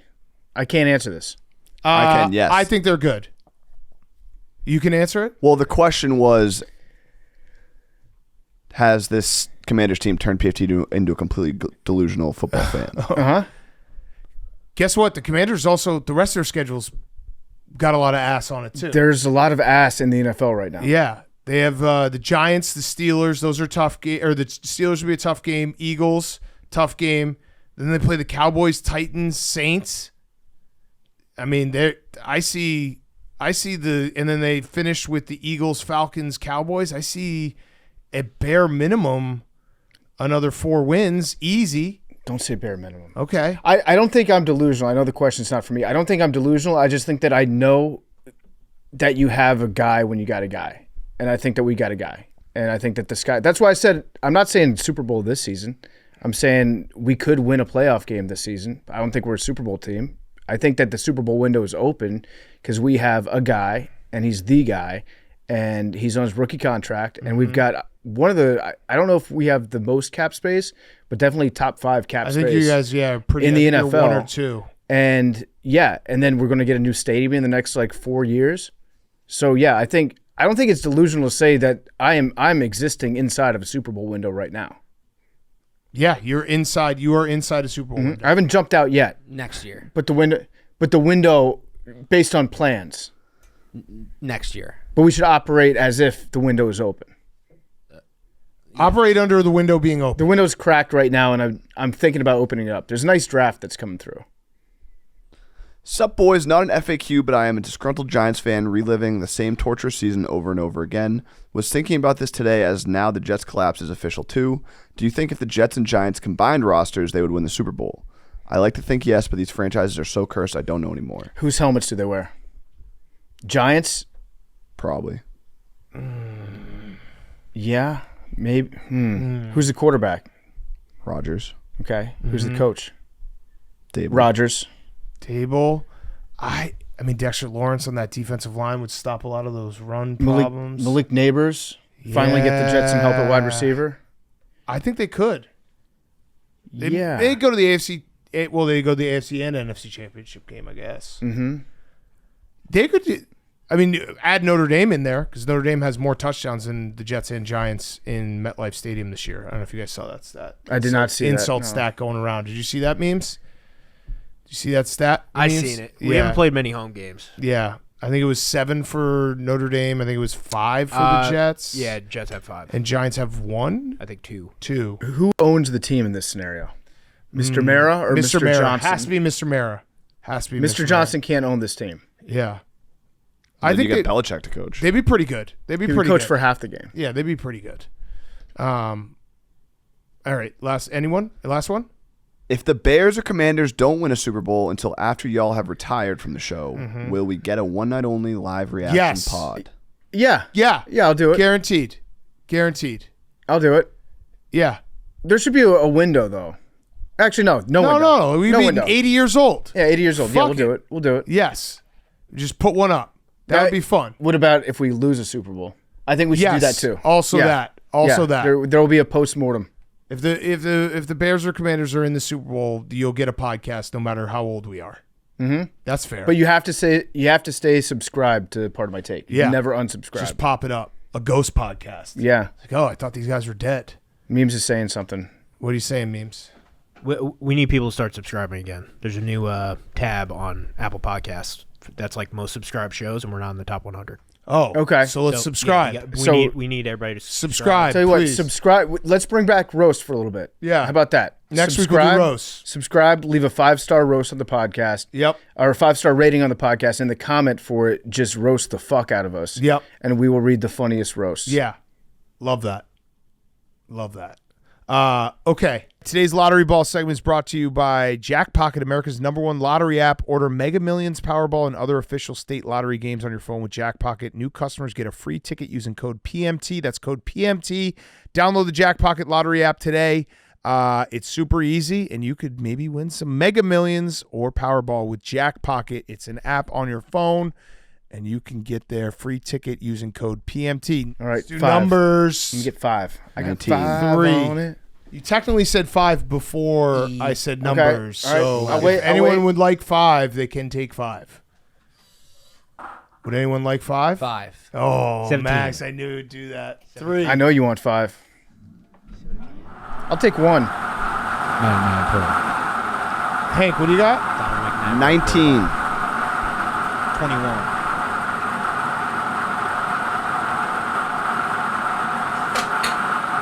90. Oh, that would have been great if it was 5. See you guys. Love you guys.